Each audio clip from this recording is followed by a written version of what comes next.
Okay, let's go ahead and get started.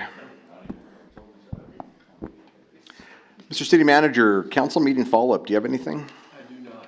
Okay, all right. Anybody else have anything they want to follow up on? Okay, and it looks like we've got Councilman Gilmroth. Okay, yep, on video, just making sure. Sorry, you're just like really super tiny, Kyle. Sorry. Glad to be here, but enjoying Orlando at the moment for a work con. Oh, well, that's a great place to be, so, cool. Well, glad you're here with us. Okay, let's move right along then to our 10-year destination plan, Mr. City Manager. Thank you, Mr. Mayor, members of the council, good evening.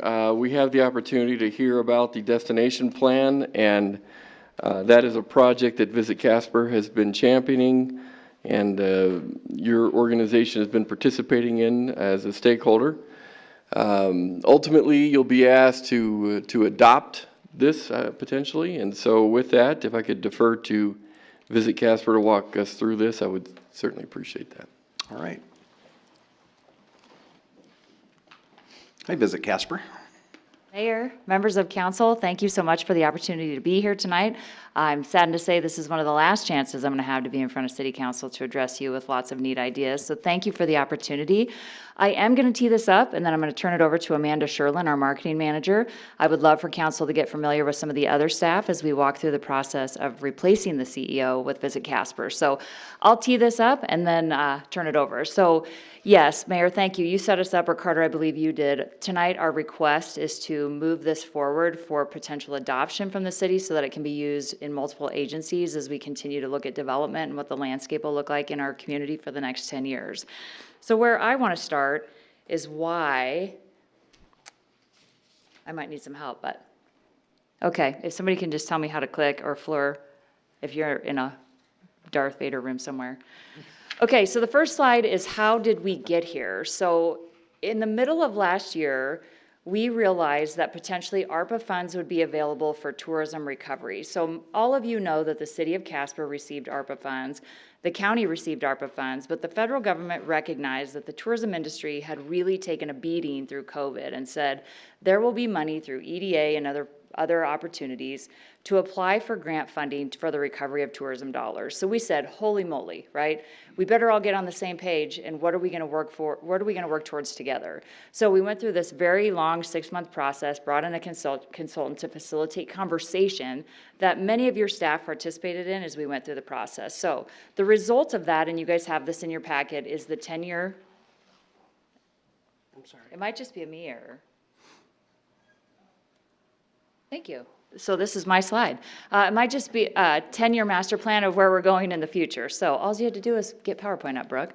So with that, you guys have our priorities and everything that went into creation of this plan in front of you in your packet. But with that, I'm going to turn it over to Amanda Sherlin. She's going to deep dive a little bit on a few of the action items, things that are already happening from the plan. And then we're going to talk about some fun things coming up in tourism this year. Sound good? Yep, great. Okay, Mayor, thank you very much. Thank you. Oh, perfect. All right. Mayor, members of council, thank you so much for having us here today. And I'm so excited to talk about tourism, our master plan, and some things that we'll be doing here in 2022.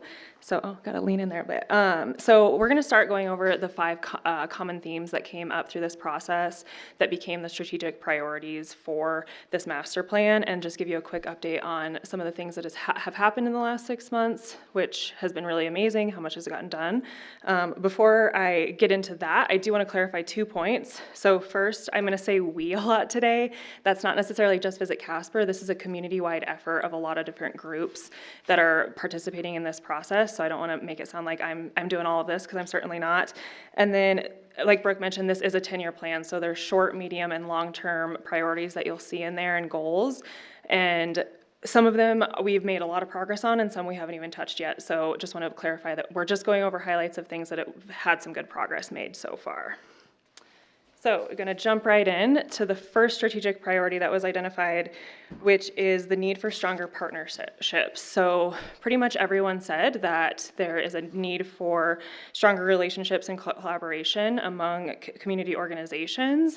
And to achieve the goals that are outlined in this plan, we have created a master plan steering committee that is going to really be driving this forward. And that's the group that I just mentioned. Right now, their top priority is funding. They're focusing on 1-cent funds as well as other future funding opportunities that may become available that are going to be critical to the rest of this plan being able to be implemented. So the second priority in this plan is the attractions and amenities throughout our community. So this section of the plan focuses on feedback that we received that Casper should really focus on our existing strengths as well as create new amenities to help drive the tourism economy. So currently, this group is supporting efforts for that new sports facility adjacent to the Ford Wyoming Center that's being talked about to help protect Casper's leadership position as a sports hosting destination. And then, as you all are very familiar with, we're working with the City of Casper and Spectra on a needs assessment of the Ford Wyoming Center. That process is about halfway through. We just wrapped up phase 1, and we're really excited to share some findings of that and go into phase 2. And then the City of Casper has also invested in an analysis of all facilities. These 2 points are really critical to maintaining and making sure that we're not losing out on anything based on our current facilities, so we appreciate all of those efforts. And then to support private sector development, last fall, Visit Casper created the Visit Casper Business Challenge, which is an entrepreneurial competition for new and existing businesses in the travel and tourism economy or industry. And we're going to be running that again this year. We're really excited to keep that going. So there's a potential for up to $50,000 in seed funding going to be available through that program again. And then we'll also continue to support Choose Casper, which is a relocation information effort. This supports private businesses in the areas of retention, expansion, and recruitment of talent to the Casper area. All right, transportation and connectivity. There's been a lot of movement already in this section, so I'm excited to share. This has been identified as a top priority because Casper is known as a transportation hub, but improving air service, our interstate networks, wayfinding, and gateways are critical.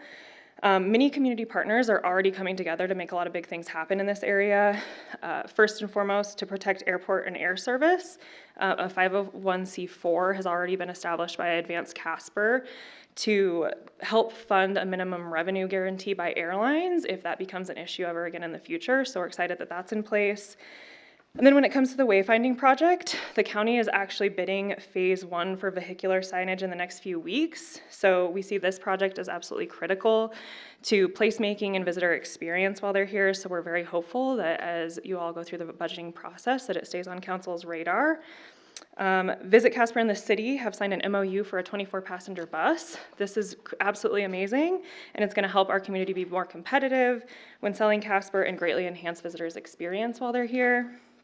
And then when it comes to gateways, there's a ton of progress here also. The MPO has kicked off the Highway 2026 Gateway Study, which will help improve that corridor into town. We all know that first impressions are important, and that applies to destinations as well. And then finally, when it comes to the appearance of I-25, I do want to thank the city and staff and council for working closely with YDOT on the beautification and making beautification a priority on that project as that's being redone. That's going to be really critical to that first impression on I-25. So no secret here, Casper Mountain has been identified as one of our top attractions for visitors, but it's also one of the things that residents value most about living here. And so it's become obviously a very high priority for this group as well. Coordinating the needs of stakeholders, landowners, and user groups is going to be critical to ensuring the sustainability of this asset for future generations. Wayfinding signage on Casper Mountain is moving forward with the county. This will go a long way to improve visitor experience and users experience up there. Just making sure people are able to find what we have up there is really important. This plan supports working together to encourage and support the county in their master plan of Casper Mountain, And then finally, Visit Casper over the last several months and year has developed a lot of content and messaging about sustainable travel and being a steward of our place when we're traveling to make sure that these assets that we value not only as locals but as visitors are able to be enjoyed for generations. And then last but certainly not least, the North Platte River has been identified as a priority. This includes maintaining it as a safe and clean recreational asset, as well as mixed-use development along the banks of the river. So this is an area that there hasn't been a lot of progress made quite yet, but we do know that it's absolutely critical to the economy and our quality of life, and it's going to be a priority in the coming years. So that's pretty much my full update on the tourism master plan. So I do want to talk quickly just about some things that are coming up in 2022 at Visit Casper and what you'll be seeing from us. So I want to point out a handful of events that we have had a hand in bringing to town. I'm going to talk about 4 big events that are going to have a big impact on our community. These 4 events combined are going to have an economic impact of right around $1.1 million. So we're excited to be bringing them here. First up is the Outdoor Writers Association of America will be here in May. 250 journalists from all over the world are going to be here experiencing Casper while they're at their annual convention. The Magpul Governor's Shooting Match will be here in July. The Oregon-California Trail Association is going to be celebrating their annual convention and their 40-year anniversary here in Casper in September. And then the Beard and Mustache National Championships will be in town in conjunction with the Booze and Bacon Festival. And I know that one's gotten a lot of popularity in the media, so that one's a fun one. I'll be in that one. You and Carter, you want to be in it? Yeah. You got some good competition. Yeah, exactly, Steve. So at Visit Casper, we've all been joking that 2022 is really the year of the anniversary. So we have a ton of big anniversaries this year and big milestones, and we're celebrating some great ones, and I want to talk about just 3 of them with you today. So the National Historic Trails Interpretive Center turns 20 this year. This is a critical facility for us. We have a full, robust marketing campaign that's going to be celebrating this anniversary and just what a unique and special venue it is and its place in the country. So it's one of our top attractions. And I do want to share just a quick video.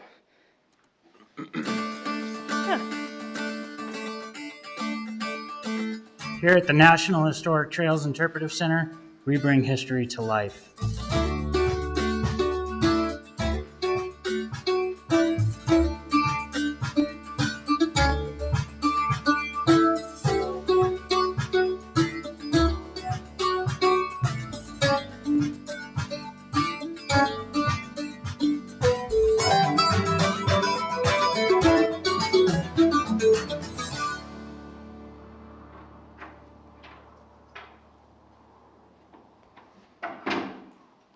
We're so fortunate for that facility in our community.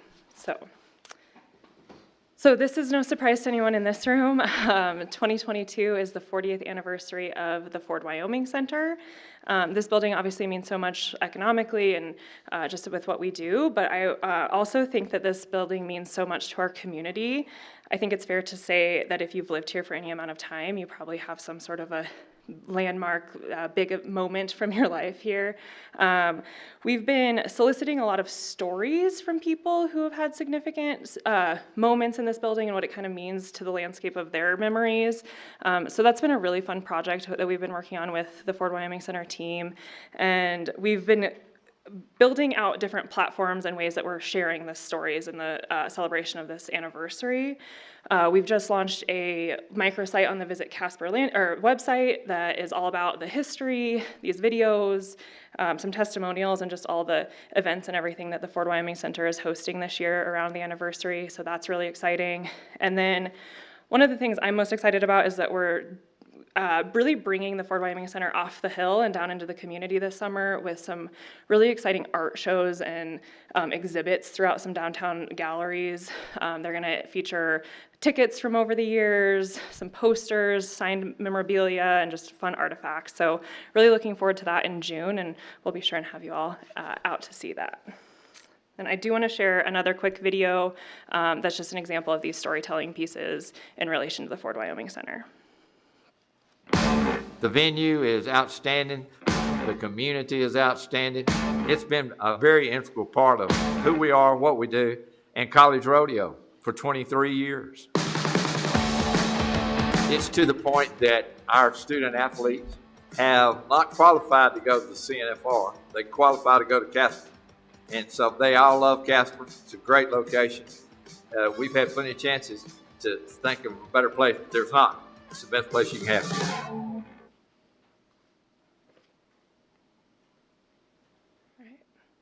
So the final anniversary I want to talk about, older than the Trail Center and I think the Ford Wyoming Center combined, is Yellowstone National Park turns 150 this month, actually. And before I kind of dive into what we're going to be doing to leverage that, I do want to just talk about the kind of sentiment of the American traveler right now. That's something that we track really closely just to kind of get a sense of what's going on nationwide in travel. And there's a lot of research that shows some really bright spots for Casper and Wyoming this summer. We're hopeful that it's going to be a really strong year. I would be remiss to not mention that something that's in the air right now is the cost of gas, and if that's going to impact travel. 38% of American travelers are saying that the price of gas will impact their travel decisions. However, historically, the price of gas hasn't really impacted travel, so we'll kind of see how that shakes out, but we're definitely keeping an eye on that. But we're still anticipating that it's going to be a really strong year because the general travel sentiment is very, very high. So I have a couple things here.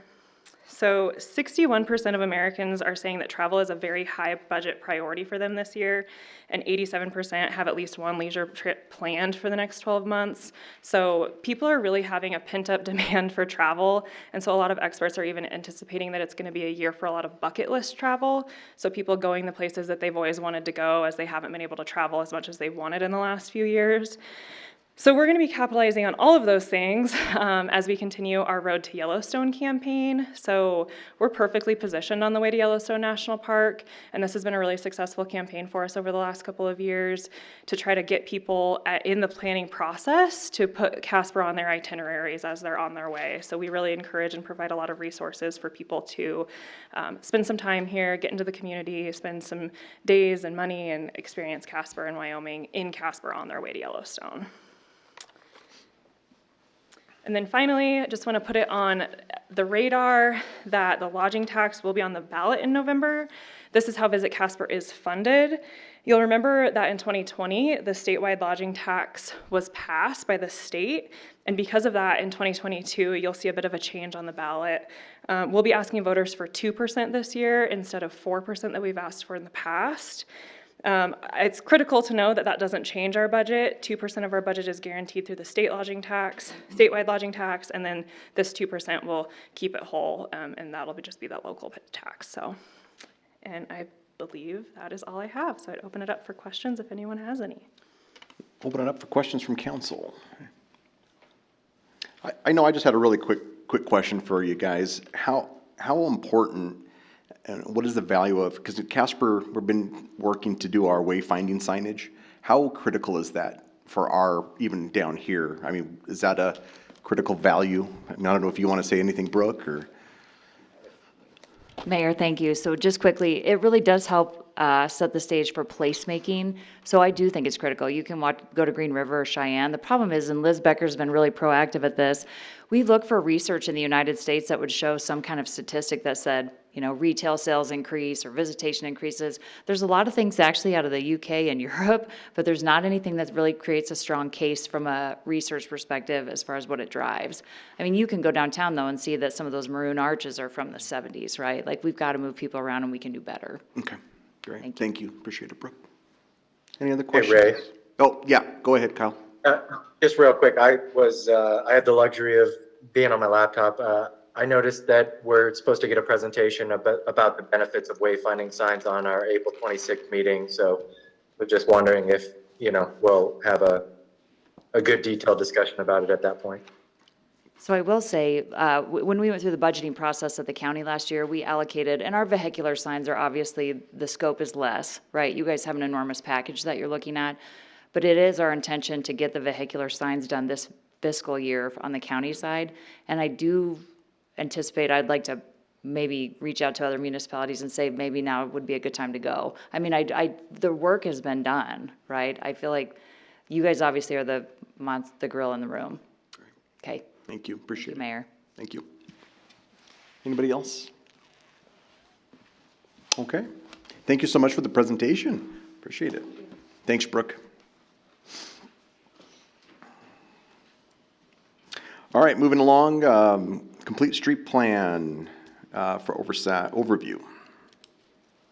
Thank you, Mr. Mayor, members of the council. We have some guests here with us this evening that will walk us through the elements of this plan.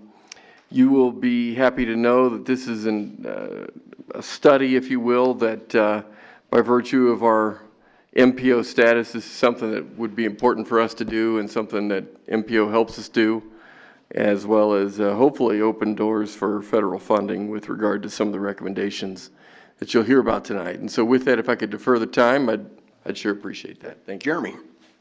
Thank you, Mr. Mayor and member of council.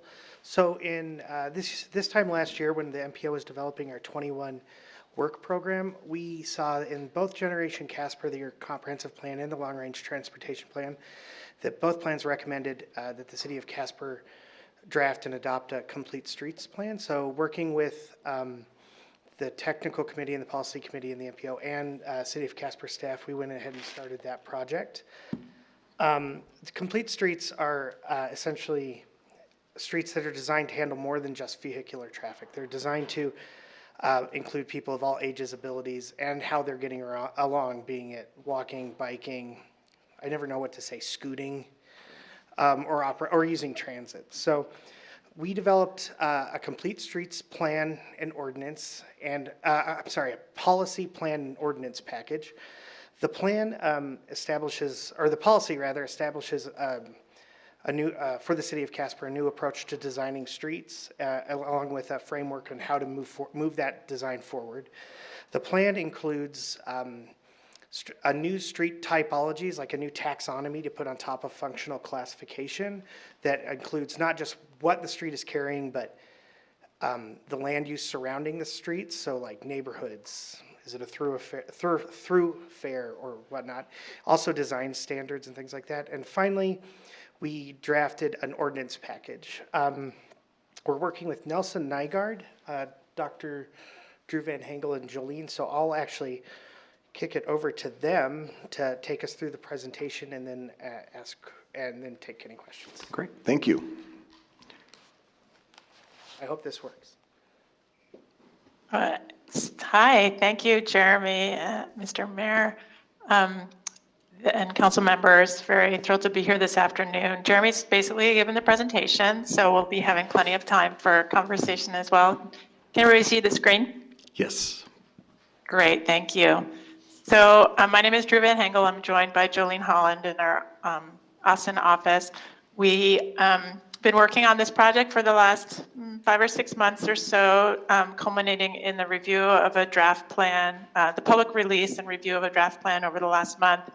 Our work has been conducted in partnership with your colleagues from the MPO, city staff from engineering through planning and land development, and I just wanted to give you an overview of the project itself. So we'll be just talking about the project and its context and the overall planning context, the impacts that can accrue due to investing in complete streets.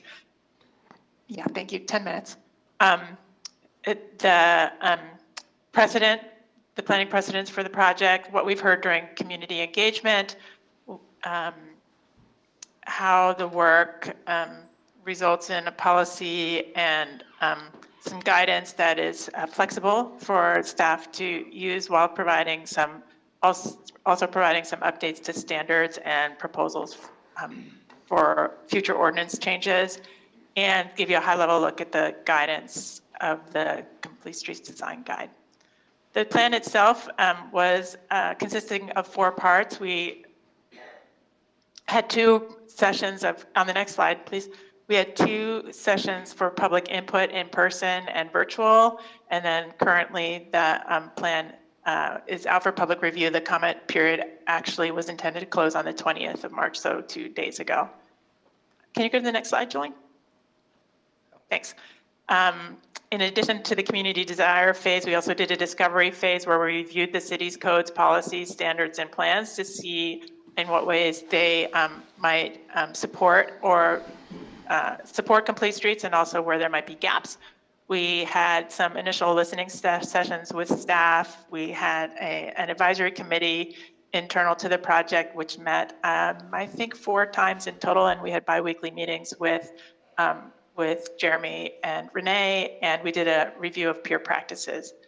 The result of this discovery phase is that we identified some recommendations for how to outline the Complete Streets policy plan, what types of street typologies might be useful in making future decisions about design options, and talking about how to put these recommendations of our work into practice. And then finally documenting all of the work in the Complete Streets plan and draft guidance, which is out in draft form currently. So just as an overview on the next slide, a Complete Streets policy establishes a new vision and an approach to street design, providing a framework for implementation and recommending a structure for making decisions about how to make streets more connected, more safe, and more accessible. The Complete Streets plan includes Complete Streets typologies and design guidance for complete streets. And also our work includes redlining or making recommendations on Complete Streets Ordinance. That is, how can the work of the policy and the plan be referenced in future amendments to the municipal code? As an overview, with respect to Complete Streets investments, Complete Streets can not only provide opportunities for future federal funding, but also there are local benefits that accrue right away. Complete Streets are almost always safer after implementation than they were before due to factors such as reduced travel lanes, lower speeds, and separated bicycle and pedestrian space. Many cities across this country have seen the number of collisions on a given road decrease after implementing Complete Streets design projects. Incorporating highly visible pedestrian crossings and dedicated bike lanes into the streetscape can also increase a road's ability to move people and vehicles efficiently while also making it a safer space for all users. So this directly ties back into the work that you described, that you learned about in the previous agenda item. In Complete Streets, we think not only about moving vehicles and including industrial vehicles, but also moving people in a variety of forms. Another benefit of investing in Complete Streets is that infrastructure such as enhanced pedestrian crossings, detached sidewalks, and protected bicycle facilities make walking and bicycling more comfortable options to incorporate into exercise and outdoor recreation. This focus of Complete Streets on multimodal options and can have a wide range of positive health impacts for communities. Providing safer ways to walk, bike, and roll gives residents the choice to incorporate active modes of transportation in their daily life, which is correlated with positive health outcomes. Additionally, buffer space for street trees and other vegetation reduces, as well as reduced vehicular traffic in urban centers, also leads to improved air quality, which can improve health outcomes due to reductions in asthma and other airborne particulate related diseases. Finally and importantly, Complete Streets are crosswalked pretty clearly with thriving local economies. This plan itself documents how Complete Streets contribute to local economies through increased land value, increased sales at neighborhood businesses, and increased local spending due to dedicated smaller portions of household budgets to transportation costs. And we cite all the benefits in the plan itself. We cite the sources of these benefits so they can be referenced by the reader. Complete Streets guidance was identified as needed in connecting crossroads and Generation Casper, and also in the Casper area bicycle and pedestrian plan. So this project itself that we're here today about is a direct implementation outcome of those projects. So I wanted to move into the what we heard part in that discovery phase. As I indicated, we had 2 public meetings and opportunities to weigh in virtually or through online survey. And we also offered an open house for the development community to come and talk with us about their concerns related to Complete Streets. To start with, we asked people in Casper to share their level of support for Complete Streets and the trade-offs they are personally ready for Casper to take to have safer and more complete streets. And you can see that there's we had 88 people complete the survey. We had these open houses that I talked about, and in general, survey participants thought a complete streets plan would support the goal of connecting Casper, and 82% of the people who took the survey said that they would slow down their driving speed for the safety of all road users. We had some adorable conversation related to the importance of streets that are friendly and friendly places to linger. One person saying so much as they also love Boots Drive because I fell in love with the most amazing girl I've ever known there. When it comes to the trade-offs and that folks told us they were willing to consider for more complete and safer streets, there was definitely a willingness to talk about trading on-street parking for protected bikeways. There was a leaning towards understanding and appreciating the value of streets, not only for people to move along, but also as places in and of themselves. There was a balance of thought with respect to important investments that this city, needs to consider. What level of acceptance do people have for building new infrastructure as opposed to maintaining the existing infrastructure? And those that we talked to and took our survey did support investing in new facilities. And finally, when it came down to trading off safety or convenience, folks heavily leaned towards safety as a priority in making decisions. So with that in mind, We do have a question. We have a question Yeah, really please. quick. Yeah, go I ahead. don't know where to look to see the questions. Thank When you you for did the that. survey concerning this, did you get any input from the businesses downtown, or was this just people? Because it strikes me that I know our businesses downtown would not give up one parking spot for a bike lane. So is this just public input, or did we not go after any of the businesses, I guess is the question. Mr. Mayor, since it was a community-wide project, we didn't identify specifically like businesses to ask. We know from downtown one-way, two-way, which in of itself is like a more complete, if you guys were to make that change to the downtown streets, those would be like a complete street style street when you were finished.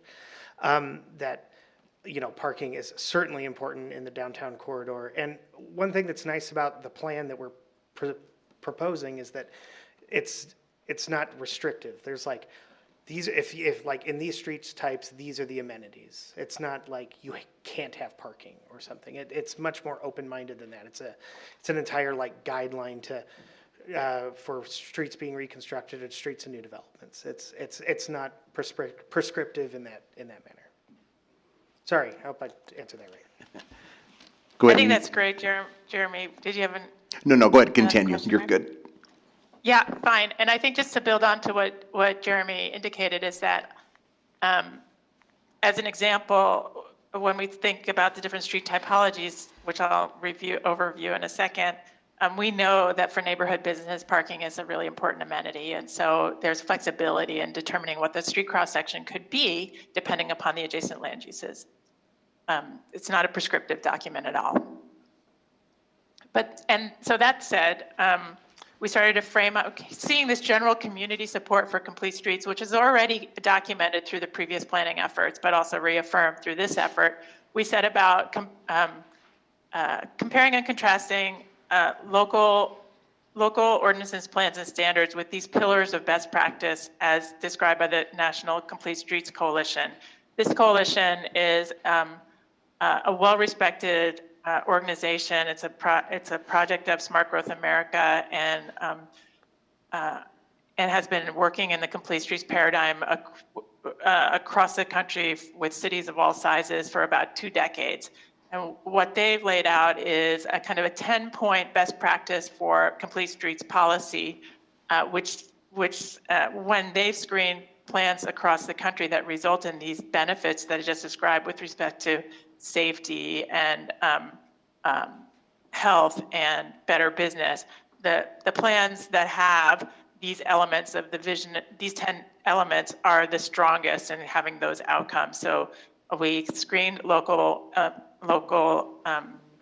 plan and policy and code language for how it supports complete streets as it relates to vision and intent, diverse users, a commitment in all projects and phases, whether it's reference to clear accountable expectations, to which jurisdictions the policies apply, what design support is offered, how are land use and context sensitivity addressed, what performance measures are used to measure progress over time, how do projects get selected in the capital and ongoing maintenance work, and what steps are being articulated to advance complete streets. And so we were able to find a lot of really great support for complete streets in Connection Casper and the other planning documents that I referenced, but also opportunities to fill in gaps. And so what we did was we worked through these 10 pillars to start laying out a framework for a best practice complete streets policy and plan. And when you review the plan, you'll see that it starts with an overall policy, which includes each of these 10 elements. And then the plan itself kind of describes how to live into those policy elements. And I'm really going to focus on the ones that I think might be of a concern for you all here. And that is, what is this complete streets typology, and like what does that amount to in practice? And so in a complete streets, complete streets come with them this thinking that a street is more than just the street itself, but also is a function of the adjacent land uses. And that's something that the functional classification system never really leaned into. The functional, national or federal functional classification guidance says that, it's a through street or it's a local street, and it should carry this amount of traffic and cars in particular, and it should have this level of support for through movement. And so we take a step back with the complete streets work and we ask, what's happening on the edges of these streets? And we define place types. And so we've worked throughout the community to identify 4 place types that we think are representative of places in Casper. And this is on the next slide, please, Jolene. Residential places where people live, neighborhood business areas, activity centers, which might include, oops, and we're on a different next slide. Can you go to the slide that describes place types?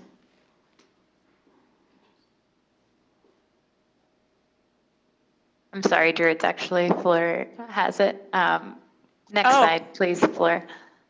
Oh, I'm sorry, Fleur, I thought Jolene had it.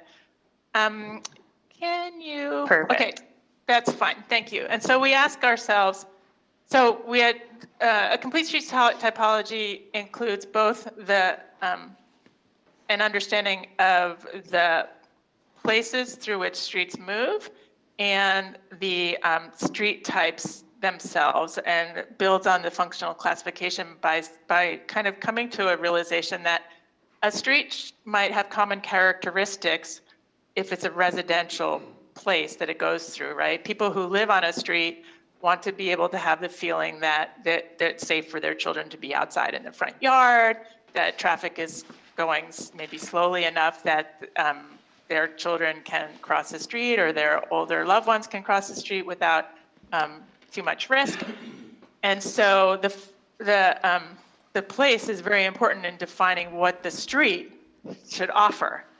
And the 4 place types that we identified, as I mentioned, are the residential, the places where people live. It can be apartments, single-family residences, neighborhood businesses, areas with street-facing retail, such as restaurants and small shops, activity centers, places like institutions, places of worship, hospitals, schools, or regional places where people might come from a long way to get there, such as big box retail, office parks, and industrial facilities. The second piece of defining a complete streets type, thank you, Flora, can we go to the next slide after that, is the actual function of the street itself. For what purpose? How much is it for an access or to get into driveways and deliver people to a place, and compared to how much is for through movement. So the 3 street types which we identified in Casper are the link, which is the most common street type represented in Casper. They're primarily used for the last block of travel and provide access to homes or local businesses, and tend to carry small volumes of traffic. The connector is a little bit of a larger street, generally provides travel within the city or across the city to key destinations and can serve a mix of users. And these streets generally carry a sizable volume of trips, more than links, but less than crossroads, which are a reference from also your previous planning work. Crossroads allow intercity travel and support movements of people and goods to places that usually have a regional significance. And they typically support the highest volume of multimodal trips. So we've got these street types kind of nuanced into the purpose they serve, and then we ask ourselves, what are the, and this is documented in the plan itself, what are the transportation objectives of the streets? In other words, what is its main function? What's its design function in terms of how we expect people to drive, walk, bike along and across them? And given those two things, what street elements need to be identified to support the design function? If we want a street that it is easy to cross, then and it's multiple lanes, then we know that we need to support key locations, street crossings with either enhanced signage or pedestrian refuge islands or other strategies that meet that goal of being able to walk, cross with a regular frequency easily and with a perceived high level of safety. Another thing about the street typology that's defined, that can be defined in this process is that what types of land uses are currently there or expected to be there due to the underlying zoning. Another aspect of the street typology, once we've kind of defined whether it's a link or a crossroad road or a connector, is what are the typical street users you would expect to see on that street, were it ideally connecting with the people who used it. So we always want to create a safe pedestrian environment, but would we expect to see people bicycling, scooting, transit riders, and freight vehicles on that street? And then finally, we represent in the design, in the plan itself, to what point the street is anticipated to serve for through versus access purposes. 10 minutes. No, sorry, just 1 second. Sorry, we're baking over here. Can we go to the next slide, Flor? Great. And so I've just been describing the elements that you see here on the page. There are 3 typical street widths in Casper. There's a 60-foot street width, an 80-foot, a 60-foot right-of-way width, an 80-foot right-of-way width, and a 100-foot right-of-way width. And so, just take them out. And so we have kind of several chapters to get to this point in the guide where we say, given the type of land use that's adjacent to the street, in this case on the left-hand side, it's a 60-foot right-of-way, and the adjacent purposes for accessing the for the adjacent land uses to the street are residential links or neighborhood business links, places where we anticipate there to be a high demand for people walking, with respect, a potentially high demand for people parking, that's the right-hand graphic,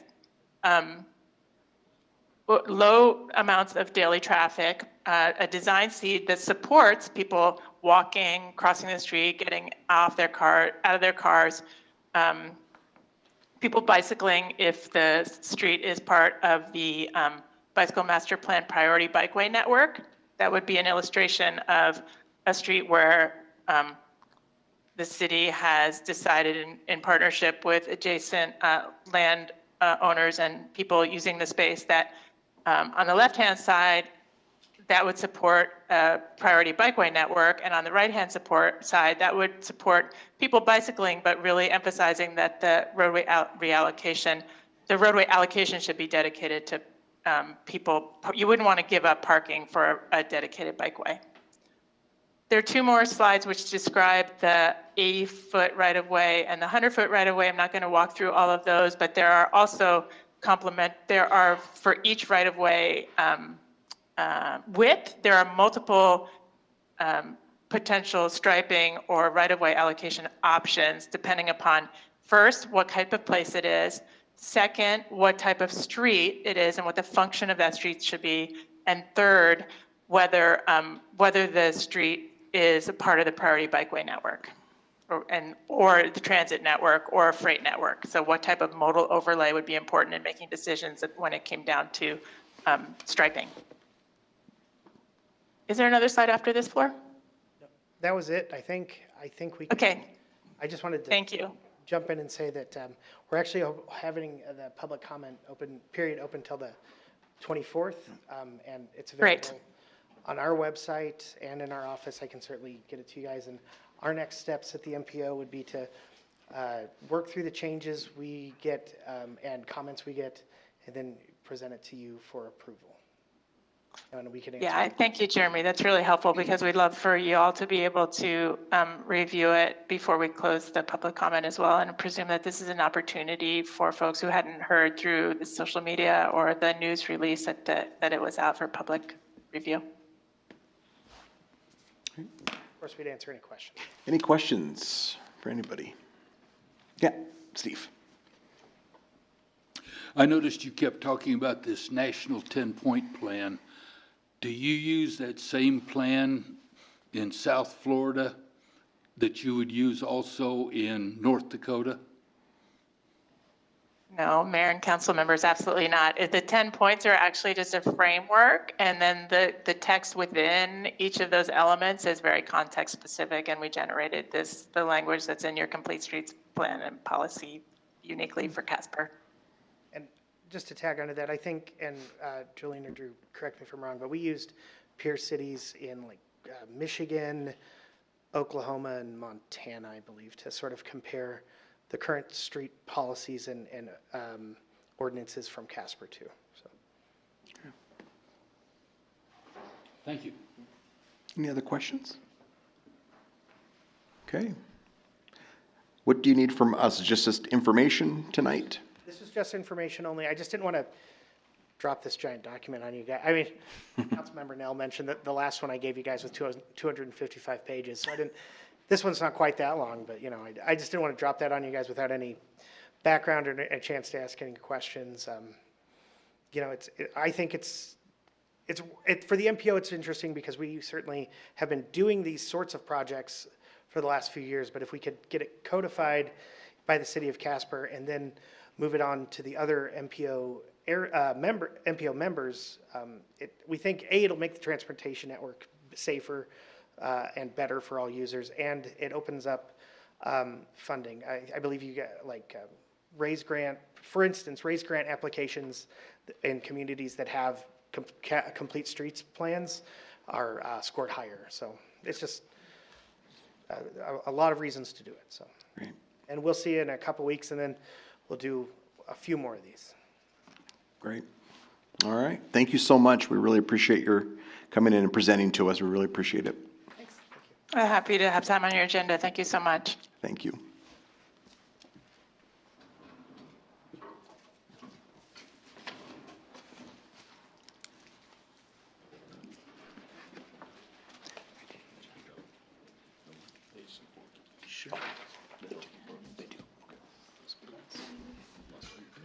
Thanks, Jeremy. Should I say something?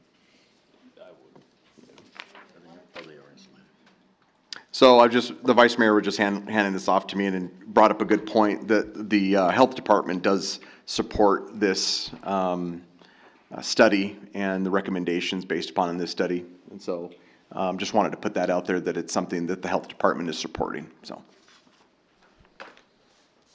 thank you. Mr. City Manager, gambling establishment licensing and enforcement. Thank you, Mr. Mayor. This is a follow-up item that we wanted to put forward to you to elicit questions and fill in blanks of information that perhaps you might have on this matter. The question that we basically looked into is what it is that the city has by way of enforcement with respect to gambling establishments and licensing and so on.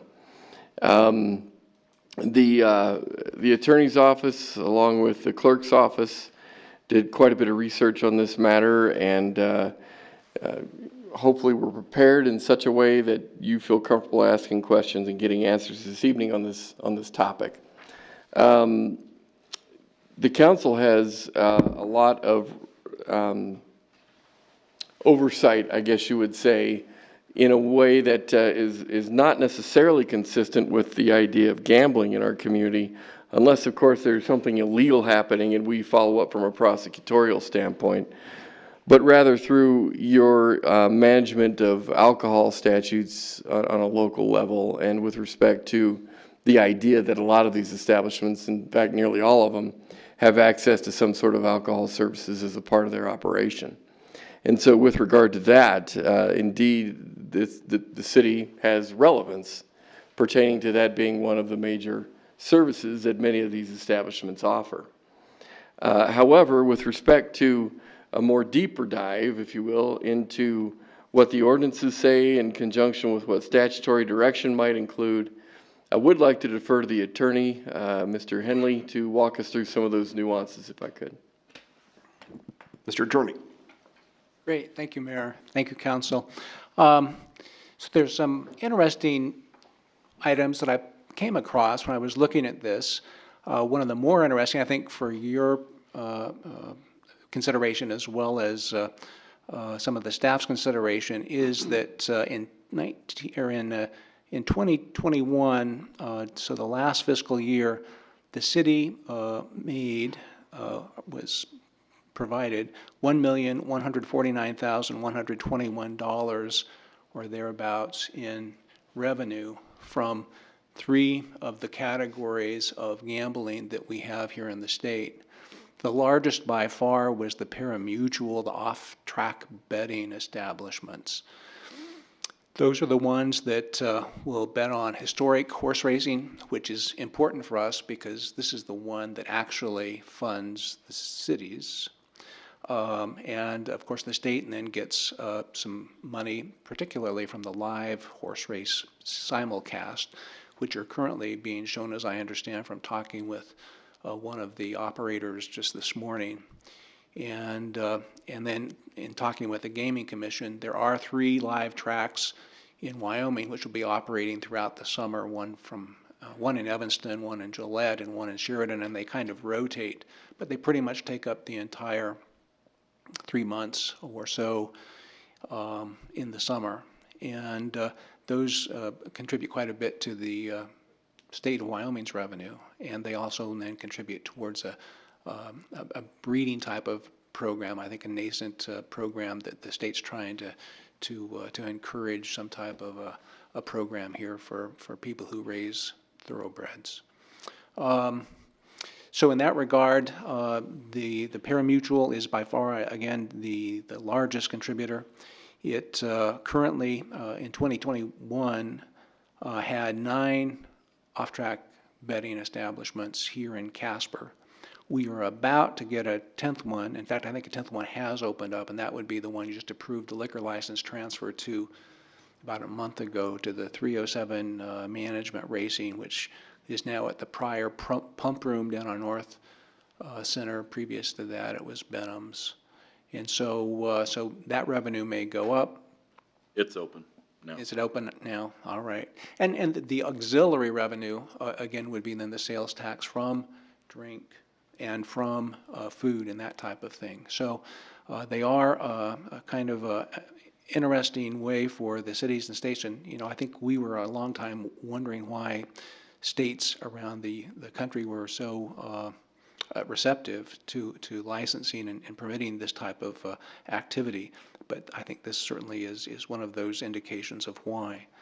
The skills-based games, which had a lot of controversy only about 1.5 years ago when there was some question about whether they were legal under Wyoming statutes or not, really relative to the pari-mutuel and the lottery, don't bring in a lot of revenue, at least to the cities. And the city of Casper only made $66,000 last year from skill-based games. And there are 30 locations in Natrona County, 20 of those are in Casper. But you'll remember that there are only 4 of those that are permitted in any one location. And then there's the lottery, which of course you can get those tickets, I think, at grocery stores and gas stations throughout. And there was almost $400,000 in revenue to the city from the lottery proceeds this past year. So interesting again in that regard.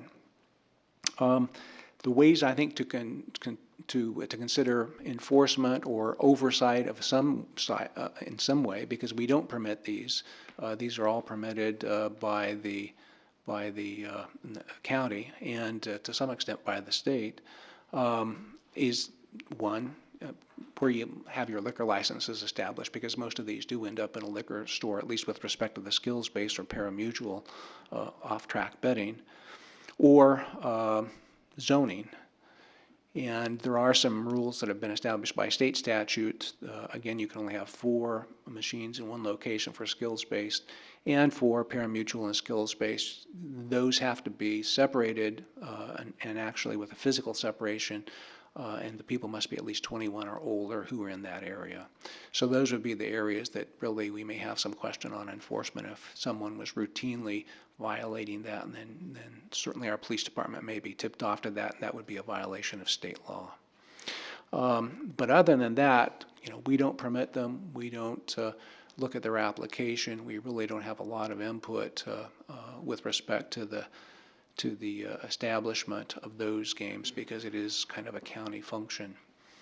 As far as zoning goes, we have 6 zoning zones that are available for gambling. We have planned unit development, that's permitted with your permission, the council's permission.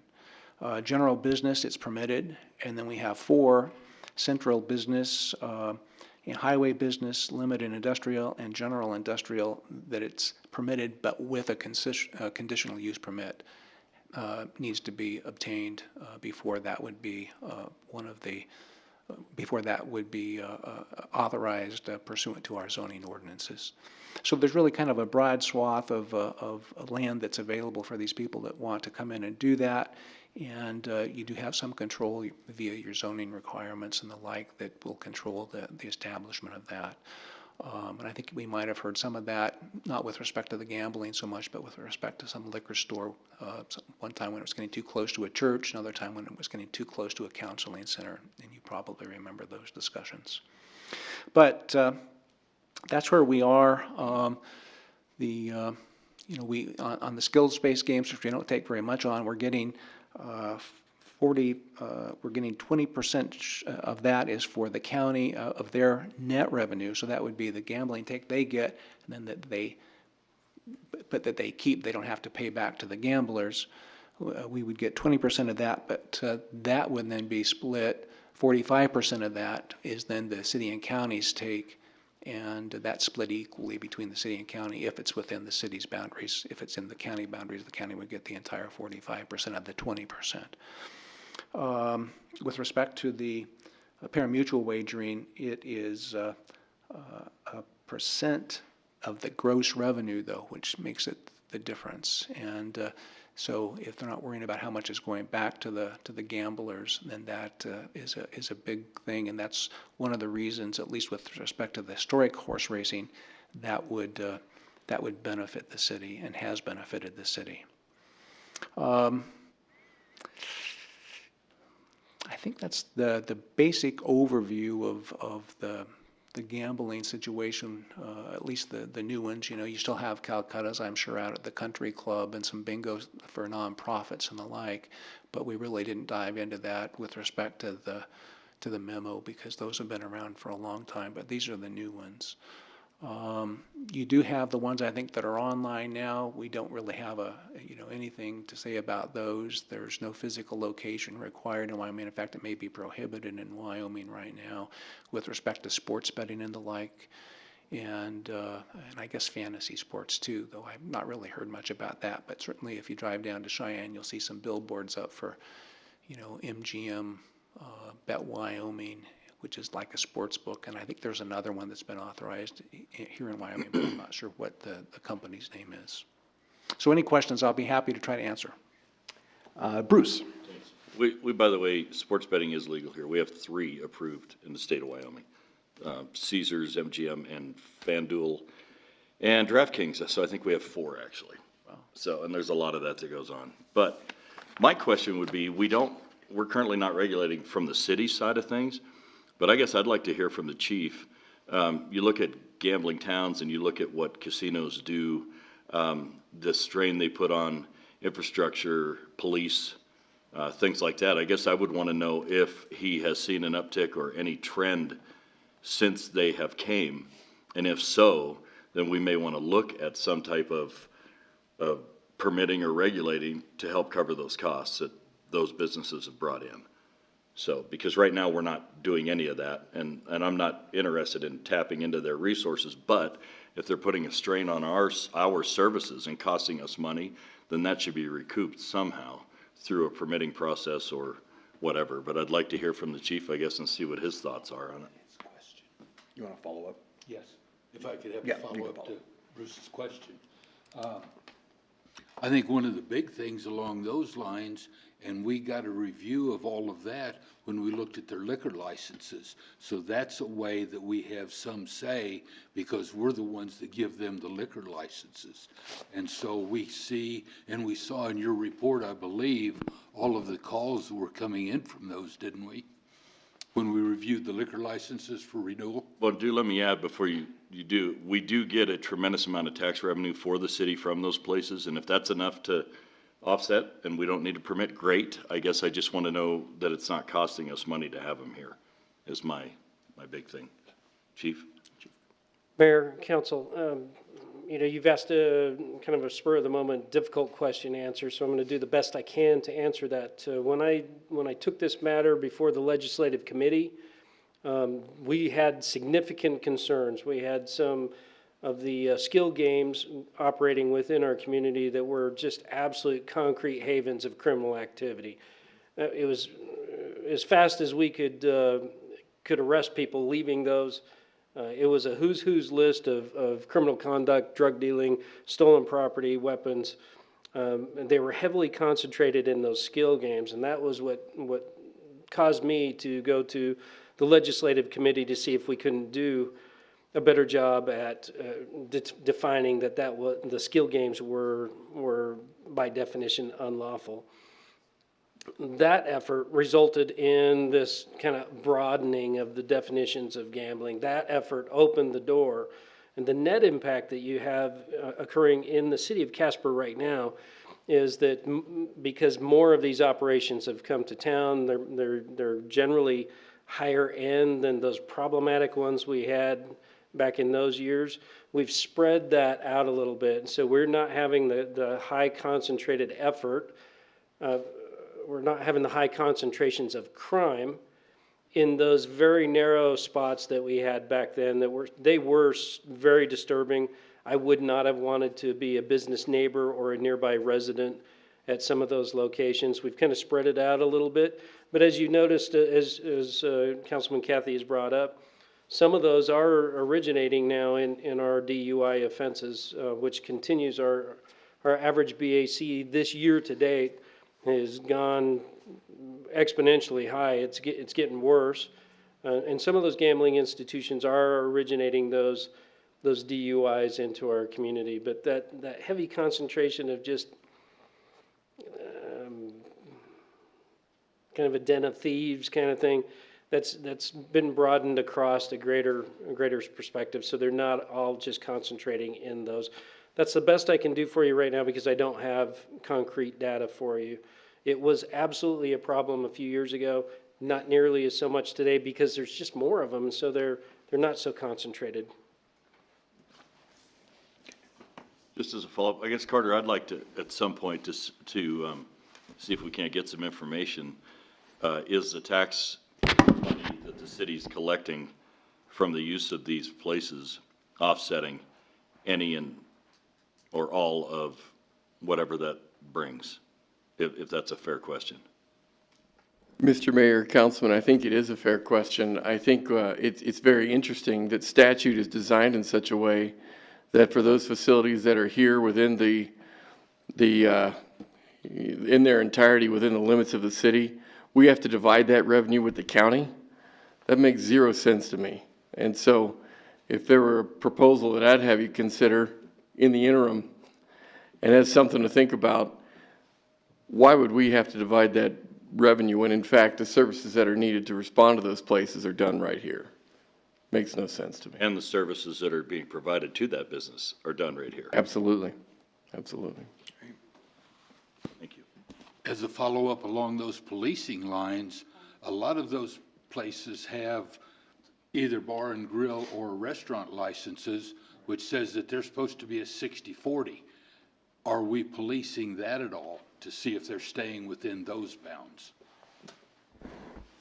Mr. Mayor, Councilman, the answer is yes to that one. The state helps us in that regard, in that those businesses are required to submit those sales data to the state as well as to the clerk's office. But indeed, that is something that's followed pretty closely.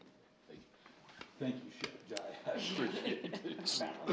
So I've got Lisa and then I've got Jai. So I've got Lisa first and then I got you. So first of all, when I first asked to get this information and stuff, I have to say it was quite eye-opening. I had no idea that there was this many gambling facilities here in Casper. So I appreciate your work on that. So thank you very much. So do we have some kind of a signed agreement with the county and the city that we would give them half of the proceeds, Carter?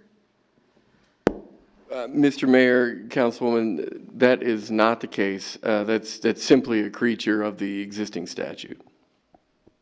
Is that something that could be looked at and amended?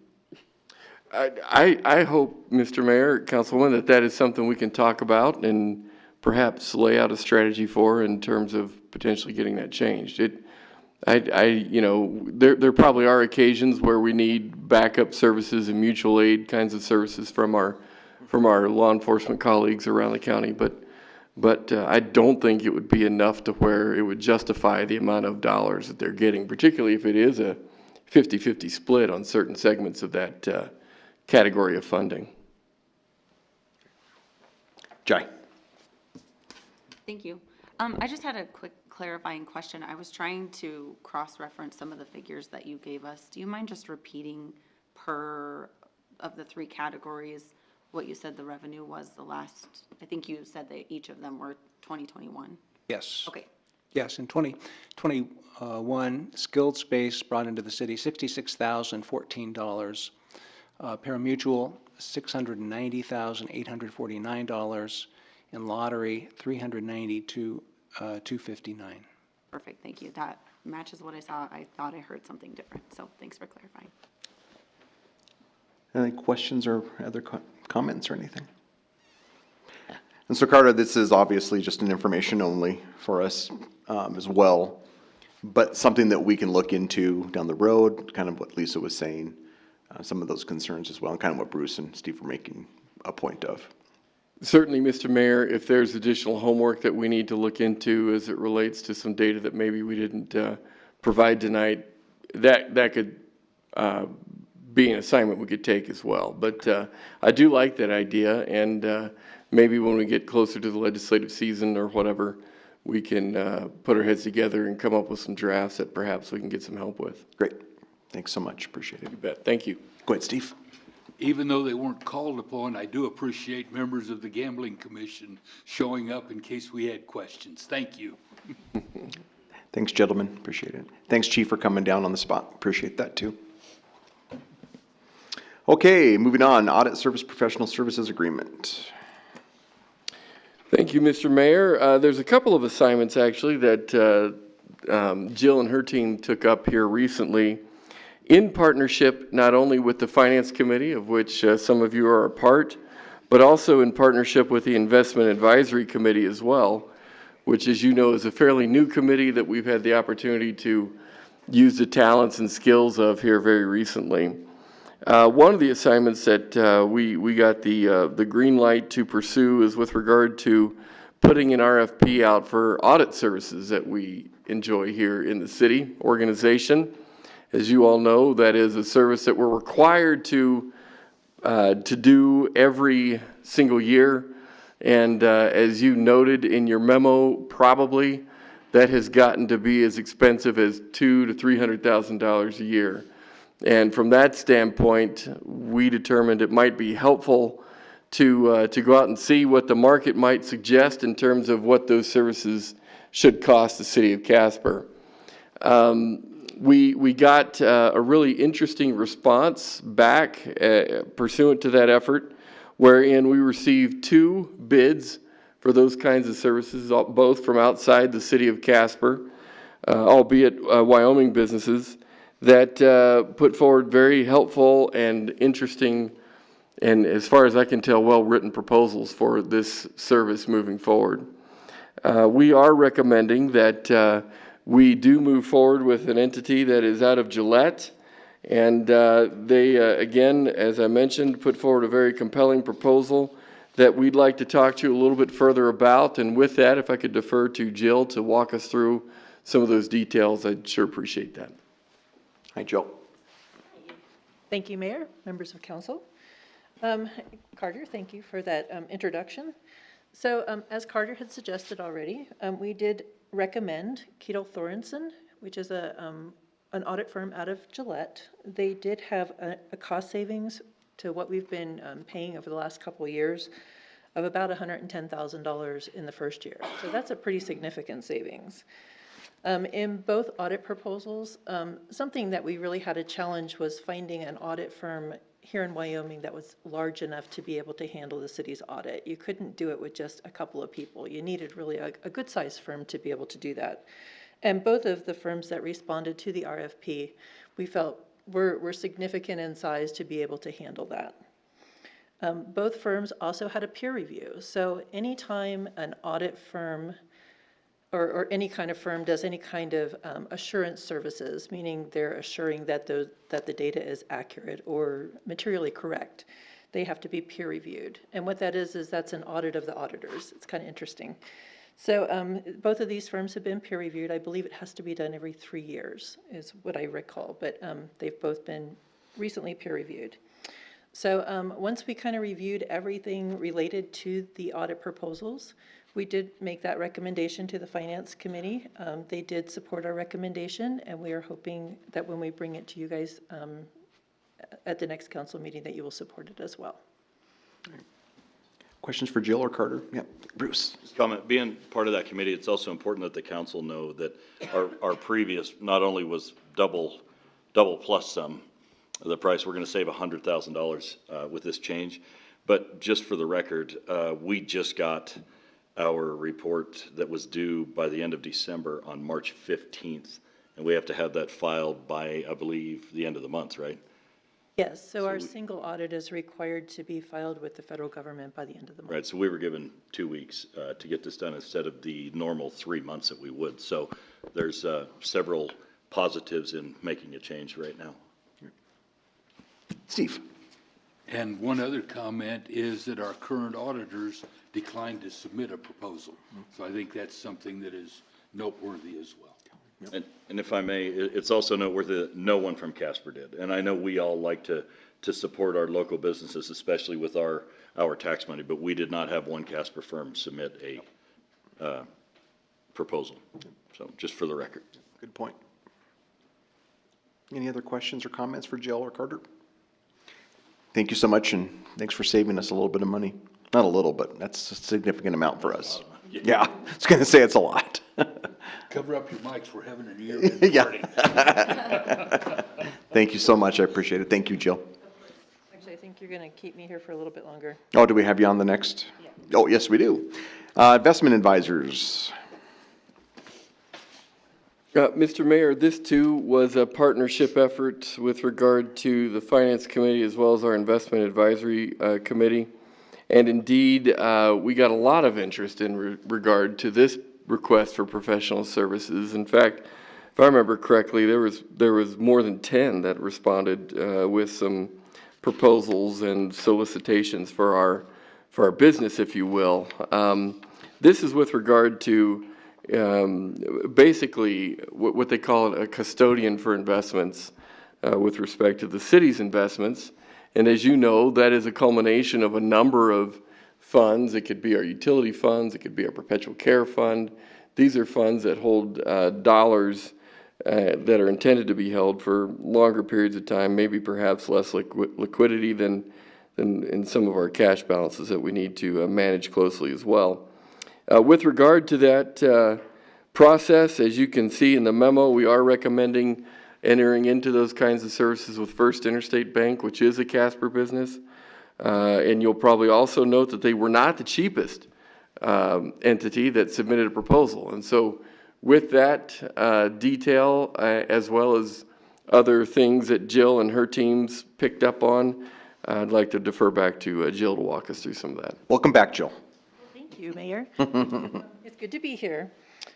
So just to kind of clarify as well, the proposal that we sent out was not just for custodial services. So there are actually two pieces and parts to managing our investments.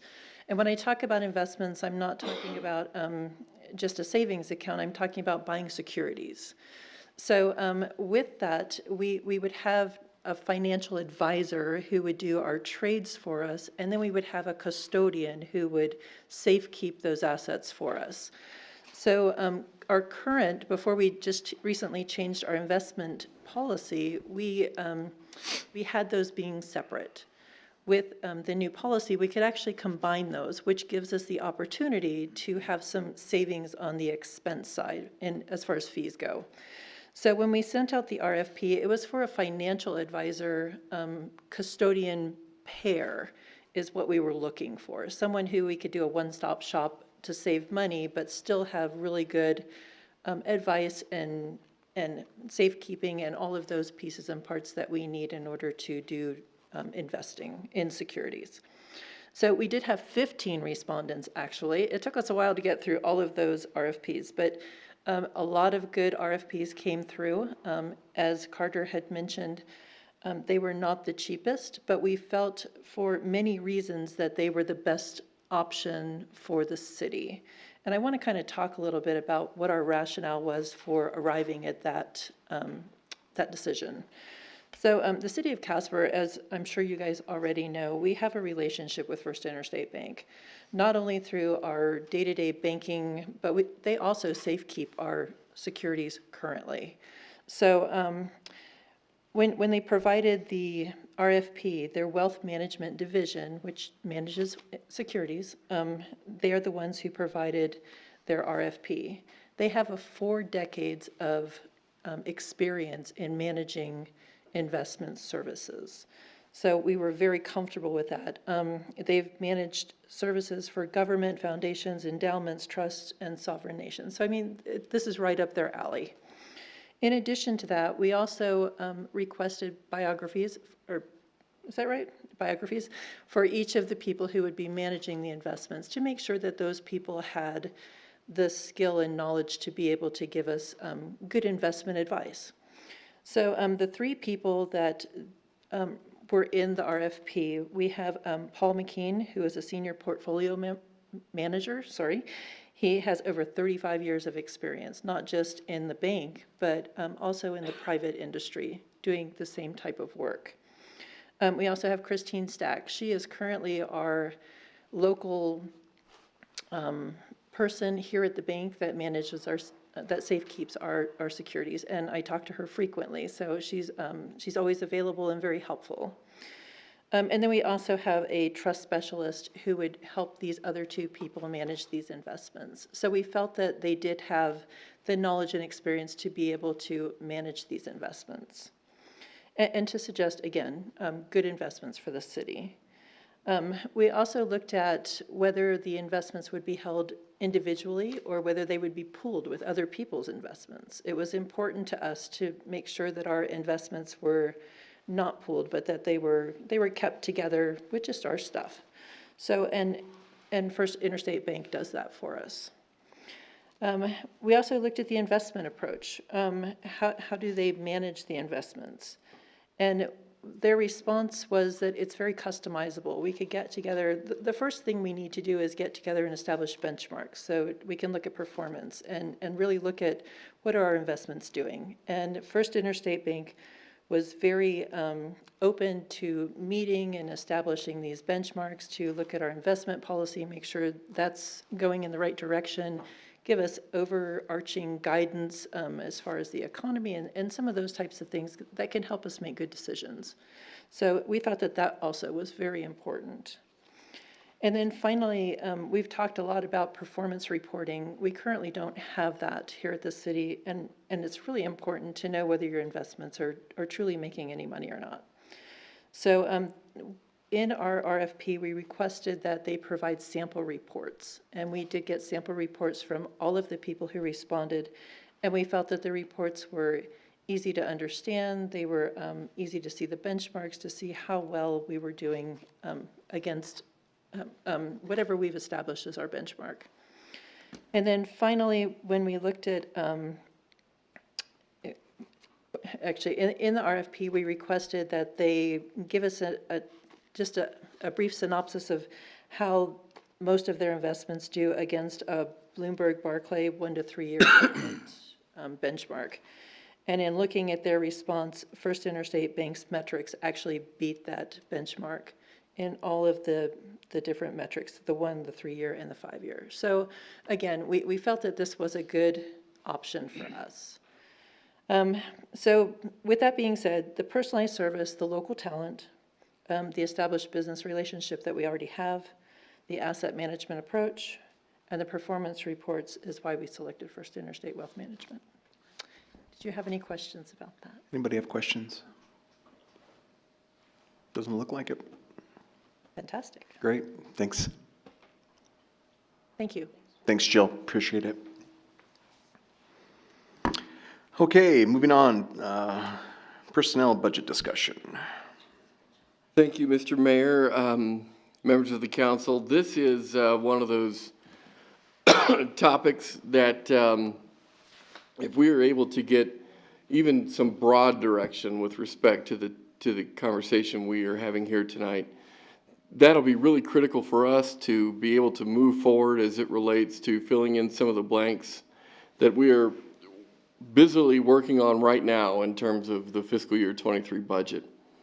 Now, unlike a lot of our budget discussions, particularly with the budget discussions we'll have in May, you know, we'll have a lot of answers to bear forward with respect to the message that we are broadly sharing with you as it relates to a number of issues, as it relates to personnel, certainly, as it relates to capital, as it relates to other operational issues and what their respective impacts are going to be on all the funds and so on and so forth. In other words, in May, we will be able to show you all the magic that happens in order to balance the budget and make a lot of things happen that are important to you. Tonight, we are going to be much more broad and sort of at a higher level in terms of some of the direction that perhaps we will get to from you tonight. With regards to personnel in particular, there's a number of factors that I would like to instigate some thought about pertaining to some of the general design guidelines that we're looking for your help from or with.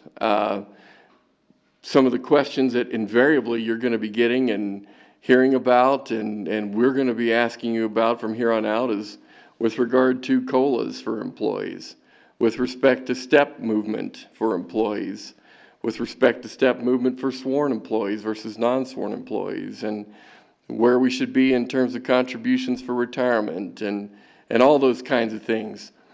Please be aware, though, this is really a first step in those conversations that ultimately we need to bring to you in final form in May so that you can see how everything works. But if we can get some of the answers to the quiz tonight, again, even though it's broad, general direction, it's going to be helpful to us. And in that regard, it's not too unlike a lot of the conversations that we have. Certainly as it relates to utility rates, you've given us a lot of direction there. Certainly as it relates to capital, you've given us a lot of direction there. And a much more minuscule basis, community promotions is another example where you've given us some direction there. All those pieces and parts help us to put the budget together. And that's why we're here tonight, even though we will not have a lot of the answers that you may be looking for and obviously be thinking about by the time we get to May. Okay? So that's the table I would set for you tonight. We're going to pull up a chart here that walks through a lot of the context that we are interested in your feedback in, and walk you through.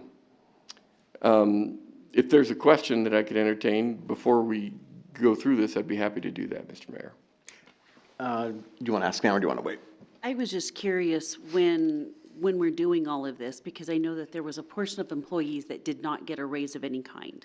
And I was just curious on the number of employees that did not receive any kind of raise increase. Mr. Mayor, Councilwoman, there's a couple of phases of answer that I would give you there. As it relates to the fire department has been kept on a pretty consistent basis over the last number of years. From a STEP program standpoint, and in some cases, even with regard to market adjustments and those kinds of things. From a COLA standpoint, the employees have gone quite a ways without having any COLA increases. In fact, as you'll see or hear about later in the budget process, or certainly with regard to exhibits I could provide you otherwise, the last time the employee group at all got COLAs was back in 18, and I believe it was 1.5% to 2%, somewhere around there. 2%, okay, thank you. You have that exhibit pulled up. Very good, very good. And so from a COLA standpoint, it's been pretty infrequent over the last number of years. From the standpoint of step increases, council helped in that process this past January, pursuant to conversations that we had with you in November, wherein there were a number of employees that received step increases and got put onto the wage band, if you will, for some of those employees, a number of which were in the police department, and that took effect in January. As to a number of employees that haven't gotten anything at all during those periods of time that I just kind of gave you a detailed history of, we'd probably have to do a little more homework to make sure that that is correct. So I don't know that I want to venture out into a number right now. But I would say that a lot of the general government employees, you know, non-sworn, non-fire, have been the epicenter, if you will, for a broad category of employees that perhaps haven't gotten a consistent raise for quite some time. Kind of a long answer, I apologize for that, but that's an important question, and we have more data we want to share with you in that regard. That is the COLA handout that you're looking at there. Actually, it's more of a history of a number of things that, aside from COLAs, that you can analyze there for a period of years. I could not tell you what that says because I can't see those numbers to save my life right now. However, you have that, and so it's a good chart, has good data, and it is very accurate with respect to the number of nuances that employee raises have taken in the past, I'd say probably 10 years, if I'm looking at those dates correctly. Carter, would you mind explaining the difference? I know we talked about this in leadership, but market adjustment and COLA. Absolutely. If you wouldn't mind. And while we're doing that, let me pull up the other chart, because you'll see that nomenclature and that language on the other chart as well. The difference between a market adjustment is the change in wages that occur for people to either be adjusted to market, the analysis of which we do every 4 or 5 or 6 years or whatever, and the change that people incur in order to adjust to those adjusted wage ranges. So for example, if we know that one employee needs to make $100 a week or whatever, and they're making 50, market tells us 100, we need to change that employee's wage so that that is more reflective of what market says. The Grave study, for example, is that last market analysis that we did. And as a matter of fact, in the other chart that we're going to pull up here in a second, you'll see that language being referenced as the adjustment that employees would take on, similar to steps that we've seen in the past, wage steps and so on. A COLA is a little bit different. A COLA is a cost of living adjustment that we make from time to time when inflation or other economic factors increases the price of a basket of goods that employees particularly consume in their cost of living, like gas, for example, is a typical service or something they buy in that basket of goods that we're talking about. Groceries is another one, and so on. As those prices go up, COLAs should be considered in order to help employees keep pace with those basic costs of life, if you will. Sometimes housing is included in those basket of goods, depending on what analysis you're looking at. And so with respect to that, I'm going to ask that this be blown up to some degree. I'm really struggling to see some of these data points on this very tiny screen I've been allocated here at this position.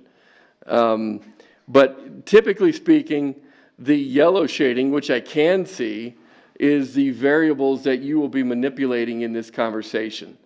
The red entry, if you will, it's a red shading with black numbering. That's the number you're going to want to watch, because that's the number that is the budgetary impact that we need to keep track of, particularly as we get closer to May, and try to find revenue to cover those expenses, because those expenses are going to be over and above what it is we do right now, and will likely be a big factor in terms of what we need to plan for when it comes to revenue forecasting and so forth. May I? Please, absolutely. Whether it's a market adjustment or a COLA, either way, that's a perpetual. That's something that the city's going to bear for. Is it like even the market? It's not a one-time thing that we pay and then get out. That's attached to them from there on, just like the COLA, right? So either way we go, this is something we'll carry on into the future with those particular employees. Correct? Mr. Mayor, Councilman, that's exactly right. And the reality is, when you talk about a COLA, you're actually shifting the entire wage range up by whatever percent you mandate. Generally with market adjustments or step adjustments and so on, that's within a fixed wage range that may not necessarily shift in total by a percentage, whatever that is. But that point is totally correct. We incur those costs every time. It's not a one-time fix. It's not a one-time payment, although you also see that entry in this column as well. One-time payments could be something you would consider as well. And you have, as you have seen on that previous sheet that we were looking at earlier. So in terms of some of the costs that we're obligated to incur, you'll see those in red text because the union agreements require us to do certain things, and you see the associated totals with those requirements.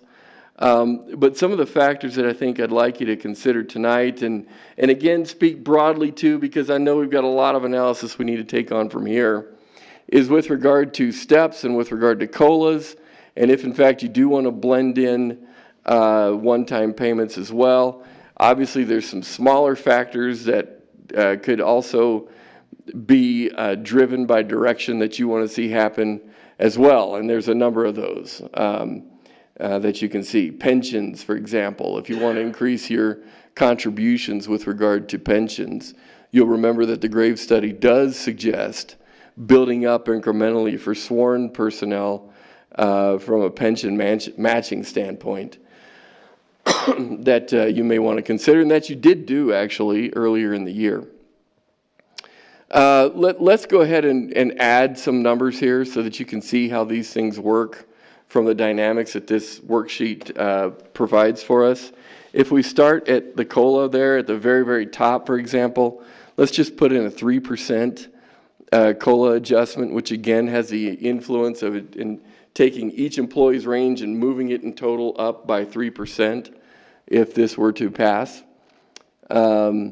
If we were to look at step increases, which many of you have expressed support for before, let's put in, I would say, 5% with respect to the police entry as well as the general government entry, so that you can see what, in fact, those impacts would look like for those that are on the plan. Now, you'll recall that for the wage program, there are some folks who are totally maxed out and beyond their respective wage range because of their tenure with the organization or where they started when they started with the organization in the wage range and so on. And then there's folks, particularly on the police side, who have graduated beyond 5% and are sort of towards the end of their wage range. That changes to like a 3% factor more so than a 5% factor.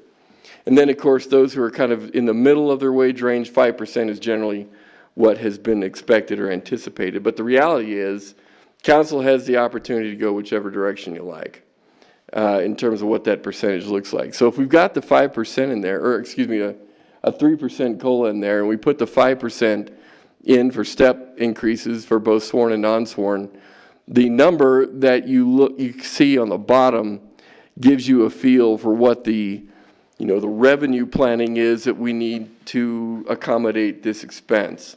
And if I can see correctly, it looks like that's almost $2.5 million of expense over and above what it is you do right now. So to advance people through their wage ranges, which is an appropriate thing to do, and to give some level of COLA, for this exercise, we've looked at 3%. Going into your budget planning process that $2.5 million is going to be necessary to make those changes. And I believe that 2.5 is reflective of the general fund only. Is that correct? Yeah, okay. So not only do you have the general fund that you've got to plan for, but you've also got the other funds that you've got to plan for in order to cover those impacts as well for those respective employees. So we're talking about the water fund, we're talking about sewer, sanitation, PSCC, and so on. Carter, I got a couple questions. Yes, please. First the Vice Mayor, and then Bruce has got something. Thank you. Carter, I was just hoping that you could explain on the lines that we're obligated for, what is our obligation for, what is the amount, and is that annually that we're obligated to that? How far does that go out? Very good. I am going to have either Jill or Tracy come up and explain that in a little more detail. Some of those obligations are covered in the general fund and some are, well, no, I think all of them are covered in the general fund because there's only those 2 entries, and that's mostly tied to the union contract. But let me have them discuss that, please. And that is correct. Vice Mayor, Carter's explanation is absolutely correct. So that is the fire union contract, which is currently in place. That is the fiscal year 23 obligations that we are required to provide. So I guess just to follow up to that, so that's just for this year alone? We don't have an obligation beyond that, correct? Correct. Or can I ask that? Currently in negotiations for the next fiscal year. Bruce. Thank you. So I'm just a little confused, want some clarification. If you take line 30 and we approve, let's say we just approve a 3% COLA, and then you go down to lines 35 and 36 where we do the Graves step, does that mean those particular employees that fall within those parameters would literally be getting an 8% raise, or yes? Mr. Mayor, Councilman, that's correct. And so but be aware that not everybody gets a Graves adjustment because of the way in which their salary is relative to what their wage range is. And so there may be employees that are outside of that would only be getting the COLA if in fact you were to adopt these proposals as we see them here. Amber. Follow up to that, does this spreadsheet reflect just the portion of employees that would be getting a Graves adjustment?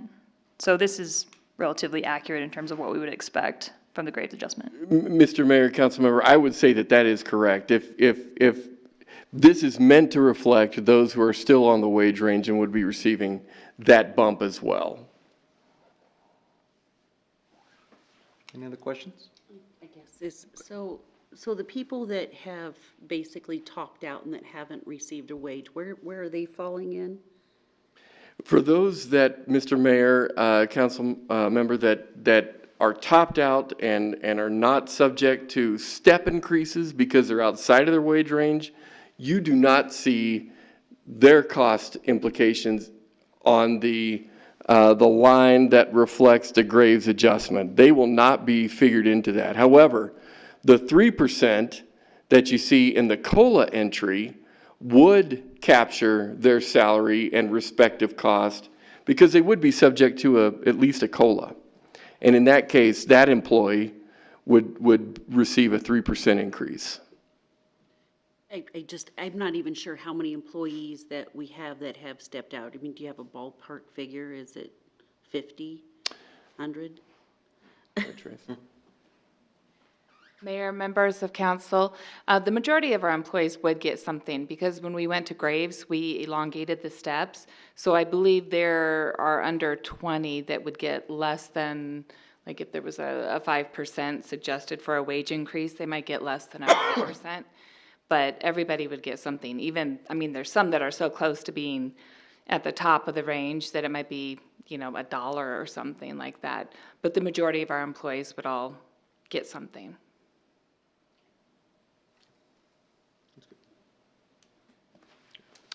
Mr. Mayor, members of the council, the other thing you can consider, and again, we've got a number of entries that all have various impacts and so on, is with regard to throwing in a one-time payment as well. I think I'm prepared to suggest that moving our employees through the STEP program is appropriate to do.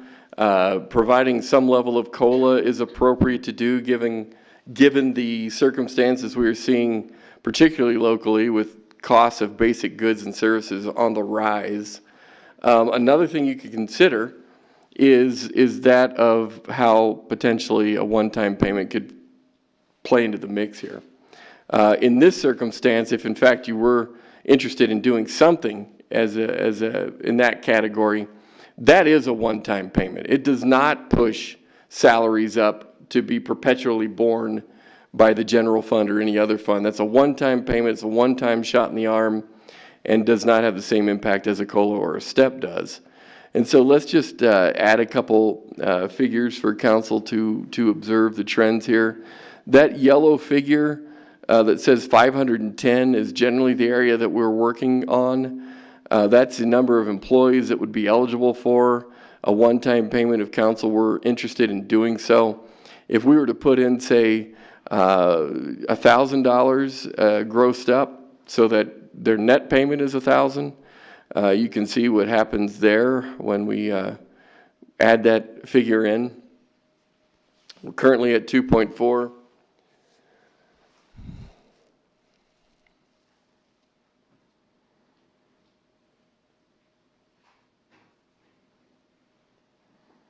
Do you mind if I jump in? Fleur, it's going to be on cell E33.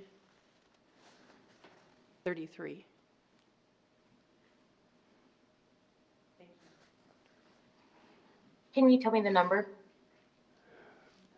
1,000.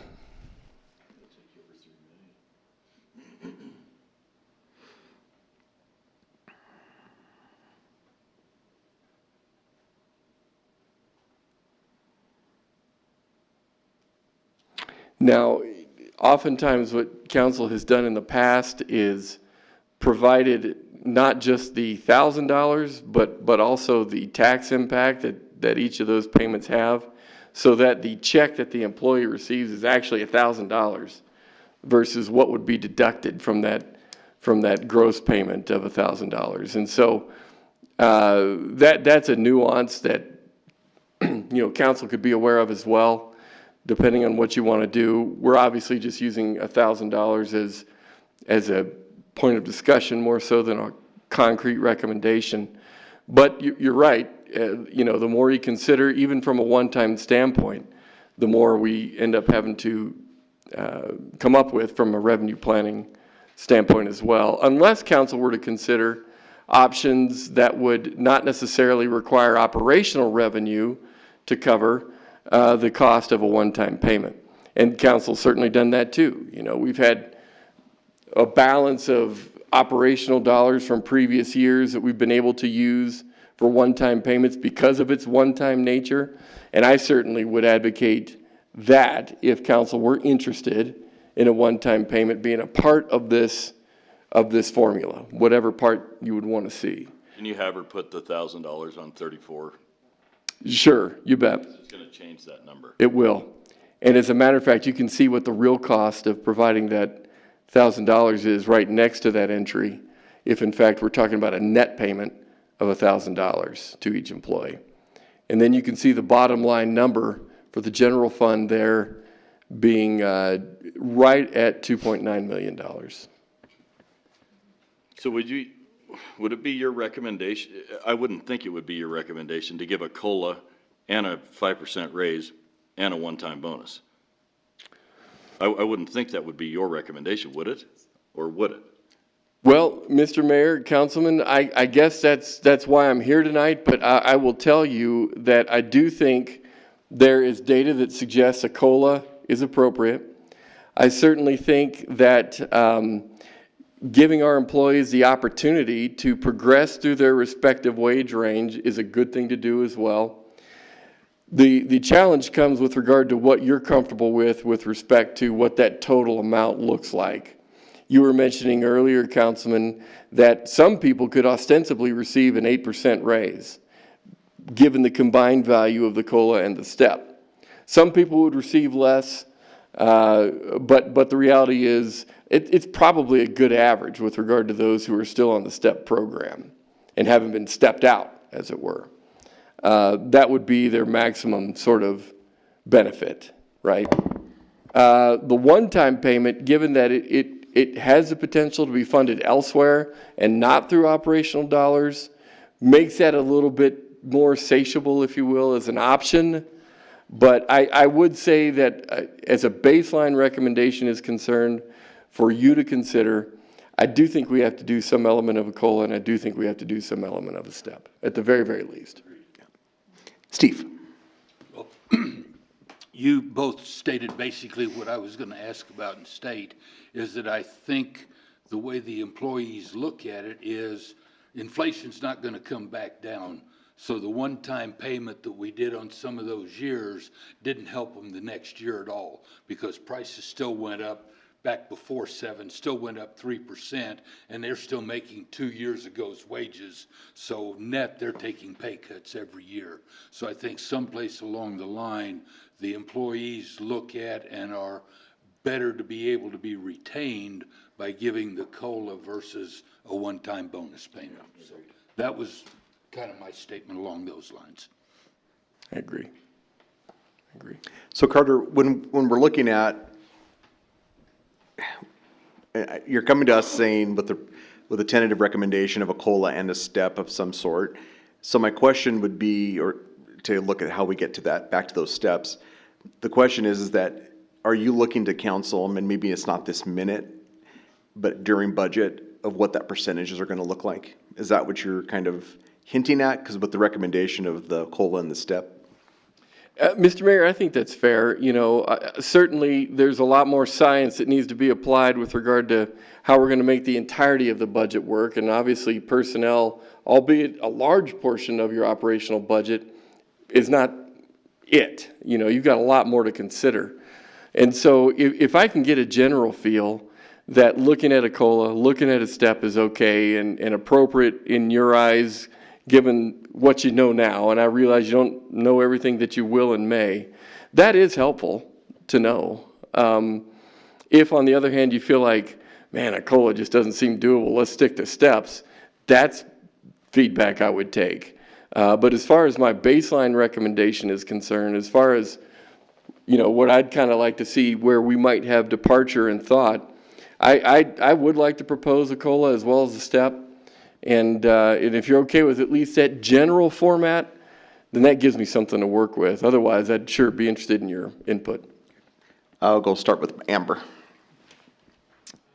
Thank you. I think that we should anticipate trying to stick to what we learned from the Graves study and progress through that this year and in future years. I think we should be making a concerted effort to stay as close to that as we possibly can, so that we don't start to fall behind on that, on where people should be with that. And I mean, I think we can certainly make a strong case for a COLA at this moment in time. I don't think there's anybody who would argue with the fact that everything is extraordinarily expensive right now. So I'm comfortable with both.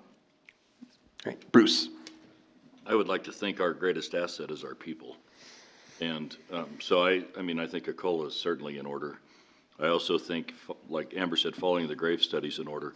I'd like to see if we could get her to take that 1,000 out of line 34 again, so that I can get a better idea of what that looks like. Is it still on 33? No.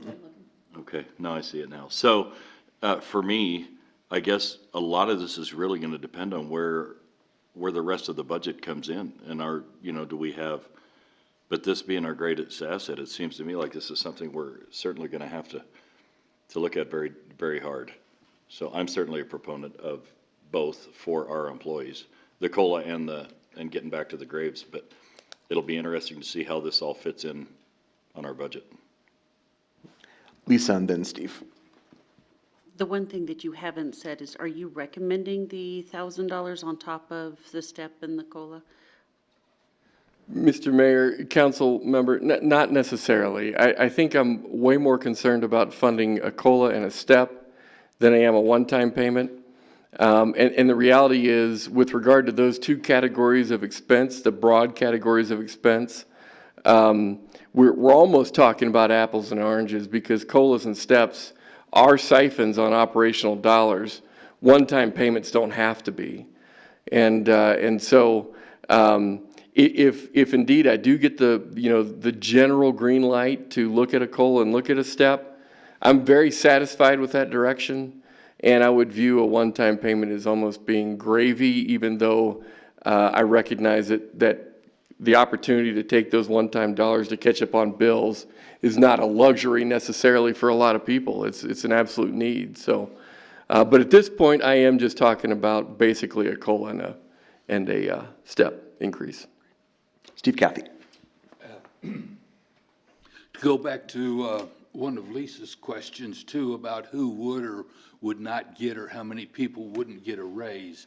If I understand the way everything was stated, basically if somebody is 7% above the step they're in, and we give a 3% COLA, that will move that band up, but it would still make that employee, 4% above, so that would be the only employee that would not get the raise or the step. Is that a reasonable assessment? Everybody gets the COLA. Yeah, everybody would get the COLA, Mr. Mayor, Councilman. And so in your example, he would stay the 7%. He would basically stay at 7% above, because he everybody's would get a COLA. right. So basically, everybody across the board will get a raise. Whether they're outside their range or not. Okay. Exactly. That was what I was, and I know that was what Lisa had been asking about, is who would and who wouldn't. My concern was last time we gave a certain amount of people raises, and then there were some that was left out. Yeah. And so I just wanted to make sure that this go around, everybody was able to get something. And that's what I wanted to clarify as well. So, okay, thank you very much. I do have one favor that I would be interested in, is that number went from roughly 2.45 to 2.89 when we put in that $1,000 bonus. What does that number go to if we put in a 3.5% COLA? We can show you right now if that's of interest. If that's okay with Absolutely. Yep.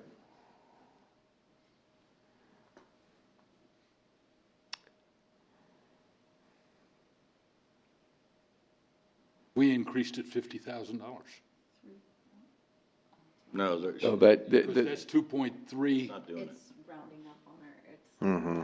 It won't let her add in the increment. It doesn't look like. Oh, that Excel.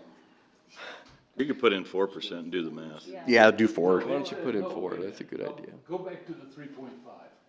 It won't do it, Steve. Yeah, it rounds it. I thought it showed 3.5 there, but in the box. It won't do it. Only give you 2 decimal places. I thought it showed up what it is. Yeah, it 2.6. says 3.5 in the So I think it's showing 4%, but it shows on my above bar that it's 3.5. So I think that 2,600,000 is actually 3.5. Okay, yes, it is. Yeah, you have to look at the box because it's set for only no decimal places, so, yeah. Thanks, Gotta Fleur. know the spreadsheet. Okay, so basically we increased it $200,000. 330.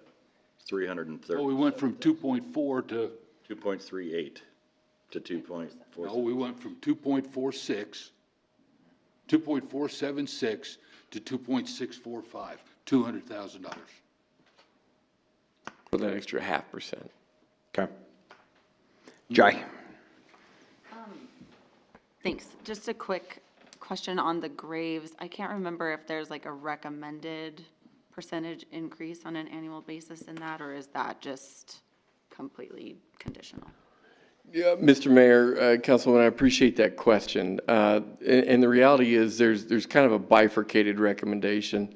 For police, they recommend a more traditional step process, which in our world means about 5% each time, even though their wage range, once you get towards the end, doesn't always equate to a 5% step increase, if you will. From the standpoint of the general government employee, the recommendation is not as clear. And that's meant to be on purpose, by design, so that council has a little more flexibility with regard to how and by what amount you would like to see each of the employees move. Okay, thank you. That's really helpful. And then just to clarify, it was January that we approved the 5% step for sworn police. Okay, thanks. Bruce and Amber.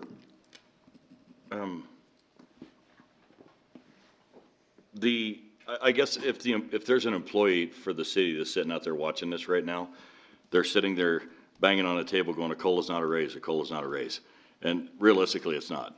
It's a cost of living adjustment to help them with inflation and everything else. So I think it's vitally important, like you said, that we don't just give them the COLA, we also go through the raise process as well. They do need both. And there are some people that are going to get 8%, but they probably need 8%. You know, because they're being underpaid anyway. So it's just really important that we distinguish the two of them. One's a raise and one's a cost of living adjustment. It is not really a raise, even though it will stick with them. Like Steve likes to pound on that 7% and, you know, a 3% COLA or 3.5% COLA doesn't even catch them up to where it's at. And they haven't had one in many years anyway. So, but I think it would be a great goodwill from this council towards our great investment. So that was kind of why I was seeing what it would do if we gave them another 0.5%. Well, a lot of it's going to come down to the budget and where we're at. I know, but I wanted people to understand too that it's $200,000. So I guess, Carter, I guess we'll talk to the council. Is the council in favor of moving in that direction based upon the information Carter has given us, but we're going to have to wait, obviously, until we go through the budget to find out what those preliminary numbers, you know, we're going to have some hard numbers to look at, and they'll come back with that. Are we okay with moving forward with a COLA and a step, with the possibility, you know, looking at down the road that the gravy, but we'll tentatively, maybe, whatever that may be, so, okay. Mayor? Yes, go ahead, Kyle.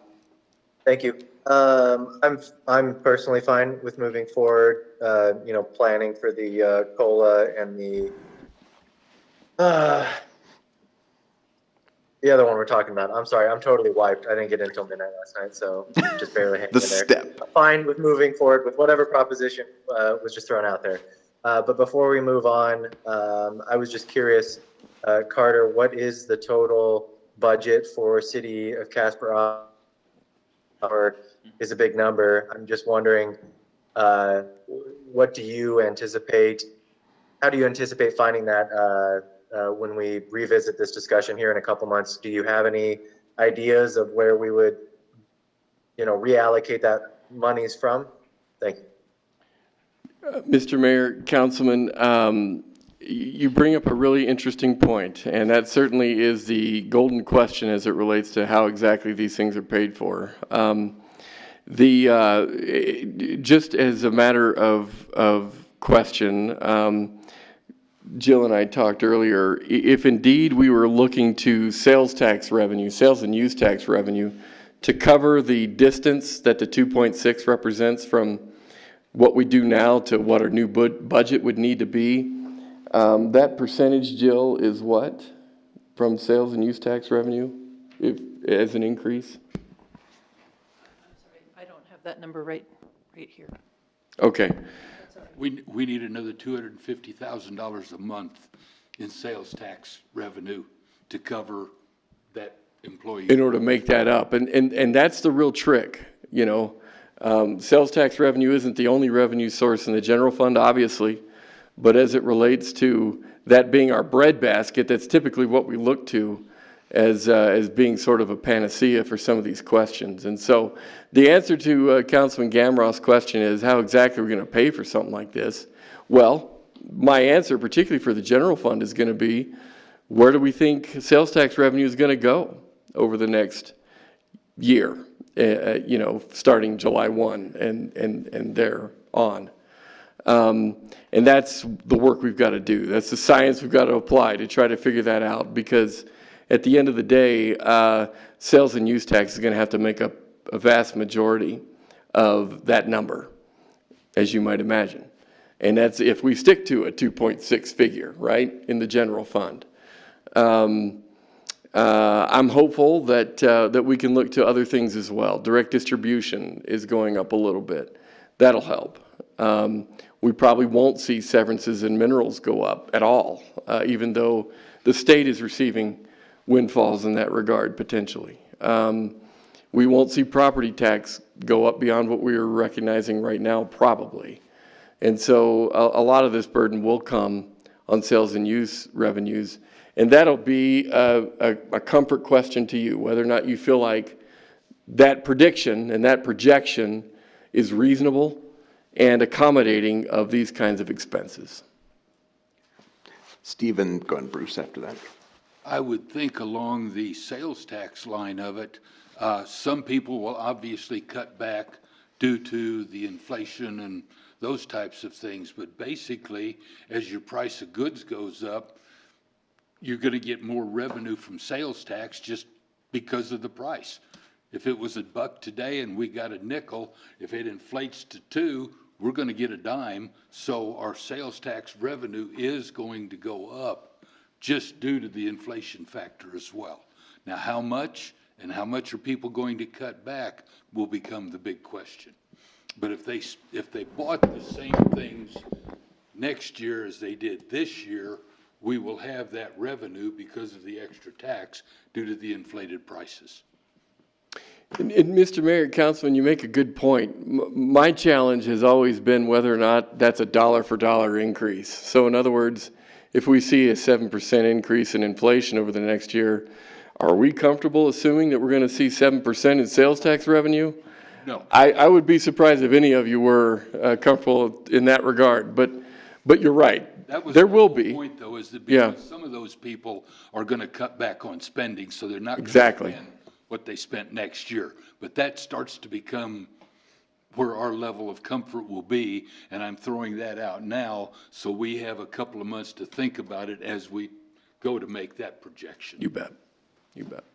Bruce. As tourist season begins, we're going to get a kind of a bird's eye view of what that's going to look like, because if the presentation we saw tonight from Visit Casper is even close, and 87% of people are planning on getting out and going to destinations, and that means they're coming here. Not all 87%, but that means our tourism is going to increase, certainly. And so if that does happen, our revenue is going to go up as well. So we're going to have at least the advantage of seeing preliminarily what that looks like before we have to make these decisions. It'll give us a better basis of what that revenue may look like. Just a thought. Unfortunately, we won't, because we won't see June's revenue until July, which we've already passed the budget. Agreed, but we'll have an idea of what kind of sales we're having and what kind of an increase in tourism and everything else we're having by then. We'll know if we're getting an increase in people coming into town.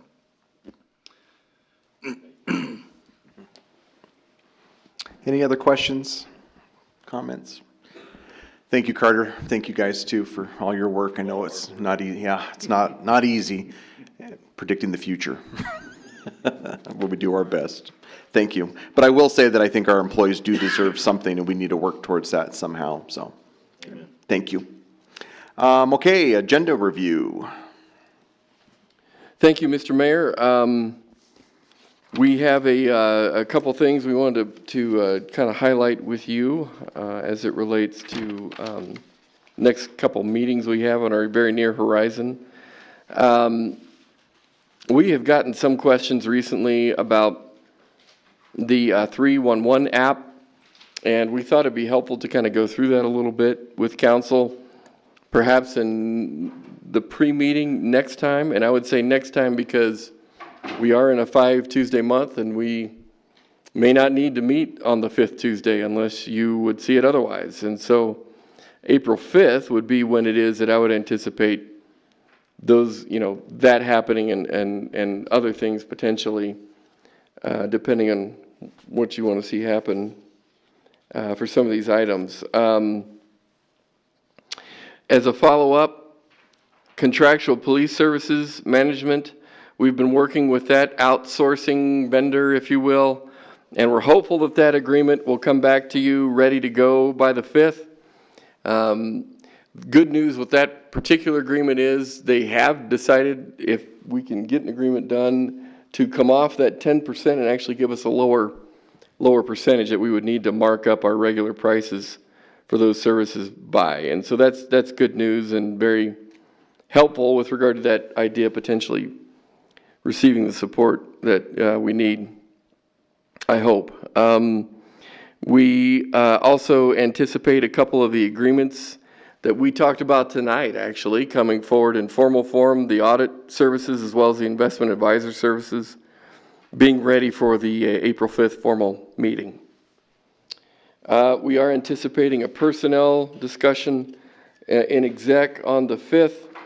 And then, of course, switching the page, we look at the work session coming up on the 12th. We have a couple things that we need to go over with you, particularly as it relates to the City Hall project and some follow-up pursuant to bids that we received on that project. You have requested more information about alarms and police response accordingly. And as a follow-up from an item that goes back a number of months, we have some discussions about the ice arena rink, second sheet of ice, if you will, to talk about pertaining to some updated data and your user groups who want to visit with you on that topic again. The hotel's lodging discussion is a follow-up item as well, and that would come from the attorney's office, who has some more information to share and get further direction as you see fit. As far as the meeting of the 26th is concerned, another work session. We're obviously getting real close to the budget discussions by that time. However, there's a number of things we wanted to bring to your attention. Wayfinding signs, as Councilman Gamroth mentioned, is coming up. We also have, hopefully, our final follow-up discussion ready to go for I-25 and some of those design features that you'd like to see. We've been doing a lot of work. I say we, really I mean Zulema and her teams, with respect to some options to consider for parks watering and other potential cost savings that you could consider for the vast amount of turf that we have to maintain. And then again, we have some follow-up as it relates to parkway parking and what we're finding with respect to that new program. The final page is the future agenda items. This is where you get to kind of see if subjects of interest are showing up for future scheduling. If you don't see that, certainly the direction from the council to add items on this list for future scheduling would be really helpful. And beyond that, Mr. Mayor, that's my report. Anybody have questions, comments? Yeah.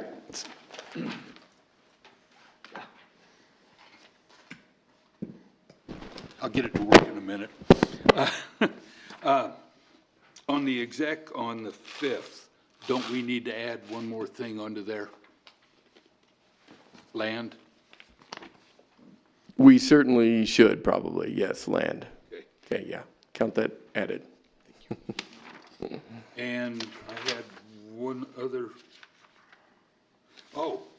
on the work session on the 26th, so people can be thinking about it. If you remember when we talked about that the last time, I mentioned that they were putting up something on the new bridge. Could we use something along those lines instead of the form inserts or whatever, And in that discussion with Andrew, yeah, they're putting up precast panels down there. Now, that is probably not an option for this, but he said that if we could use those form panels that we talked about, and the state will actually, if we use a standard one, give us those at no charge. So something you can be thinking about for coming up when that comes up. And that was an aside discussion that I wanted to pass on as well. So thank you. Thought I'd throw those two things out. Thanks, Steve. Anybody else about agenda? Okay, thank you. Thanks, Carter. Thank you. Moving along, legislative review. Anything updates on that, Carter? I know we're wrapped up over there, but. Yeah, nothing really, Mr. Mayor, unless there's questions. Okay, great, thank you. Any questions? I did. Yeah, go ahead, Kyle. I have a question, Mayor. I saw House Bill 55 passed, essentially granting an extra retail liquor license for airports. I was just curious, does the city of Casper manage the liquor license out at the airport? And if so, would that potentially free up another liquor license for the city? Thanks. Mr. Mayor, Councilman, that would be a county impact, more so than the city. Thank you. Figured, but how about that? Steve. I thought Kyle was still talking. Y'all done? Okay. Something that was brought up earlier, and it was with regards to the liquor licenses for the split on the money we got on the gambling. Is that something that we ought to take up with WHAM? Mr. Mayor, Councilman, I do think that would be an interesting question, particularly when I can do a little homework on it and get a better feel for what that looks like. You bet. And I don't know whether it falls specifically into legislative review, but I noticed we all got a notice about the spring regional WHAM meetings. Do we have somebody here that is our WHAM representative? Oh, okay. Oh, and Lisa. Amber and I are both on there, and then Okay. Kyle's on the board. Okay, here again, I had forgot that. I'm sorry, Kyle, and to the two of you ladies, but I wanted to make sure we had that covered, because that's a very important organization to us. Agreed. So, thank you. Thank you. All right, we'll do a little council around the table. We'll start with you, Lisa. I had somebody who was trying to put in a complaint, I guess, for code enforcement, and they were not able to do that, so I tried to enter in myself, and I also was not able to do that either. So I'll reach out to Liz tomorrow and tell her what's going on, but just thought that I'd let you know that things aren't going through. Thank you. Sorry, Kyle, I skipped you there. I forgot you're over there, but you're here before Lisa. So go ahead, Kyle. You're all right. I know you'd like to think that since I'm tuning in remotely and a few thousand miles away, I don't have much to say, but fortunately, I got a few things. You're good. So I've been out of town since Saturday, so I unfortunately missed the most recent Casper Youth Council meeting, so I want to apologize to that group. I've actually missed the past couple. In my defense, they meet bi-weekly, but still, I've missed a couple, so I'll update you guys on their activities once I'm able to make it to a meeting, which will hopefully be the next one. So thanks to that group for their patience as I try to get over there. Attended a Casper Housing Authority meeting last week. No real specific updates other than in general, continually seeking ways to expand their services and funnel more federal money into our community to create affordable housing. So always glad to be a part of those discussions and hear them working towards those goals. Art 321 will be holding a public forum next Monday from 6 to 8 at their gallery, as well as encouraging citizens to fill out a survey to share their thoughts and perspective on what role the gallery should have in the future of arts in Wyoming. So I know that's been kind of a hot topic past several months. I'd encourage folks to give their feedback through the survey or that public forum next week. And then lastly, I and I think a lot of other citizens were very sad to see the closing of Yellowstone Garage today. John Huff and his restoration of that building were, in my opinion, and I imagine the opinions of many others, a catalyst that was instrumental in the shift of energy that began the transformation of our downtown district. from the Cruising with the Oldies Card Show, Smoke and Soul Fest, Rock the Block, and other events. I think John's entrepreneurial spirit and dedication to his business has helped change that whole area of town forever. And so I just want to commend him for his work, both at the garage and as well as the Hall and Ash. They've both been great assets to the city and helped build the sense of community that so many of us value living in a place like Casper. So I don't know, as far as I'm aware, there hasn't been confirmation on whether Rock the Block is going to be occurring still or not, but I just really wanted to give props to John for all the work he's done downtown and for running, it was just sad to see it. So, thank you, John. That's all I have. Thank you. Thanks, Kyle. Amber. Thank you very much. Had an opportunity this afternoon to visit with the chief and city manager at Metro again, which was a good opportunity for me when I first came on council. It was during mid-pandemic, so there were very few animals up there, lots of folks adopting. This time, definitely more animals there, more realistic picture of what a day looks like up there. And I did manage to make it out without adopting a dog or two, but it was close call. Some very, very adorable and nice looking dogs up there. So would encourage folks to go up and take a look at those. And then also still working on filling some open vacant positions there that would really help the city in their efforts at that facility. So, and I think we're hiring across a number of different positions across the city. So please check out the city's website and Facebook page for some of those opportunities to come on board and help with a number of the different aspects of what the city does. I've had more kind of one-on-one meetings, my boards. I haven't had any board meetings this month, and I won't because OYD has been moved to April, but I will update you on OYD after our next council meeting. Thank you. Bruce.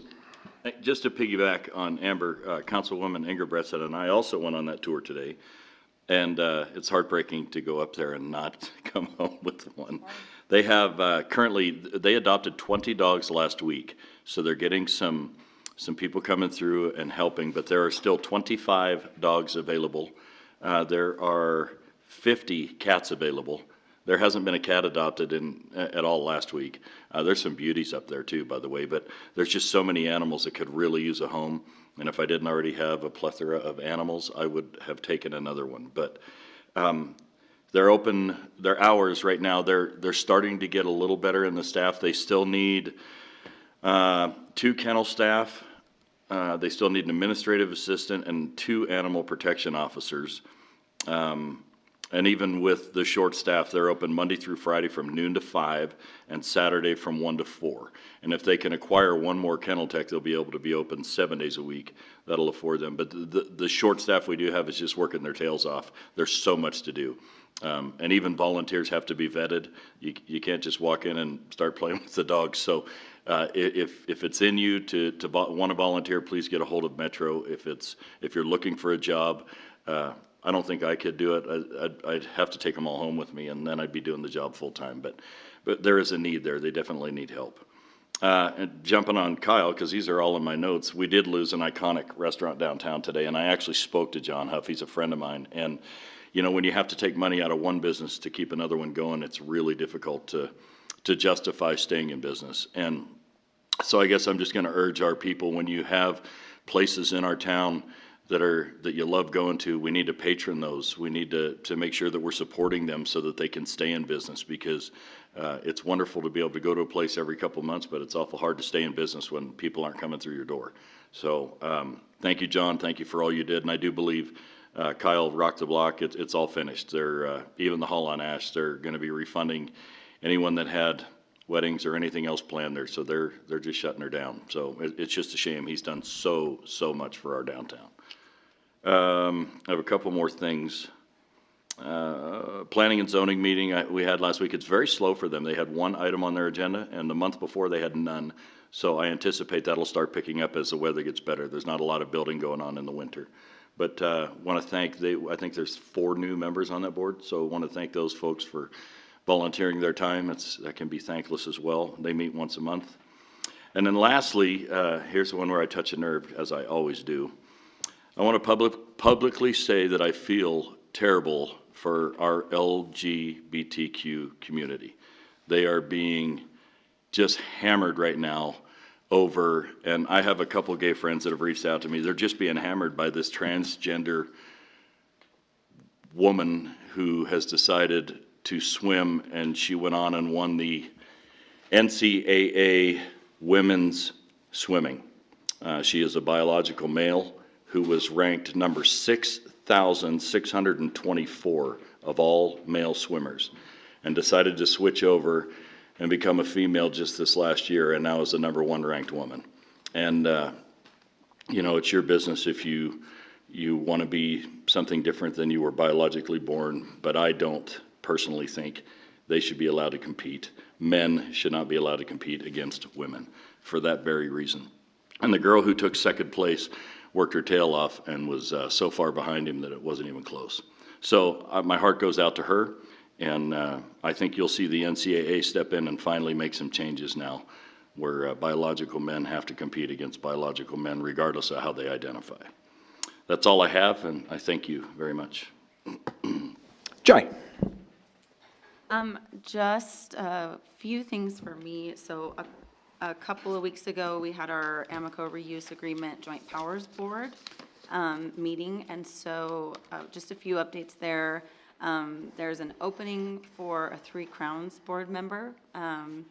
That opening is posted on the county website and also on the Three Crowns website. So if anybody's interested, please do apply. The board is also currently working on their proposed budget to the state. And the board set out an RFP for a brokerage firm to help sell the property. So the deadline to apply for that is March 31st. It is also posted on the county website and has been mailed to individual commercial brokers in Casper. So that's it. Thank you, Jay. Steve Cathy.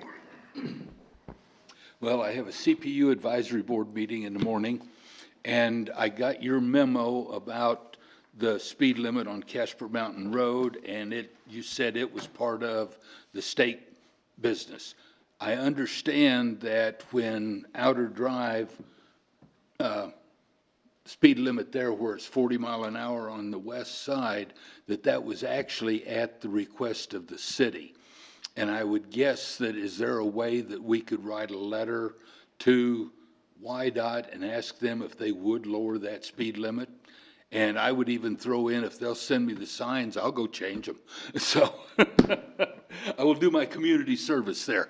But that's starting to be a bit of an issue to the people that are there in the back 9 subdivision and things. So if that would be a possibility, I know those constituents of not my ward would be more than happy to have that done.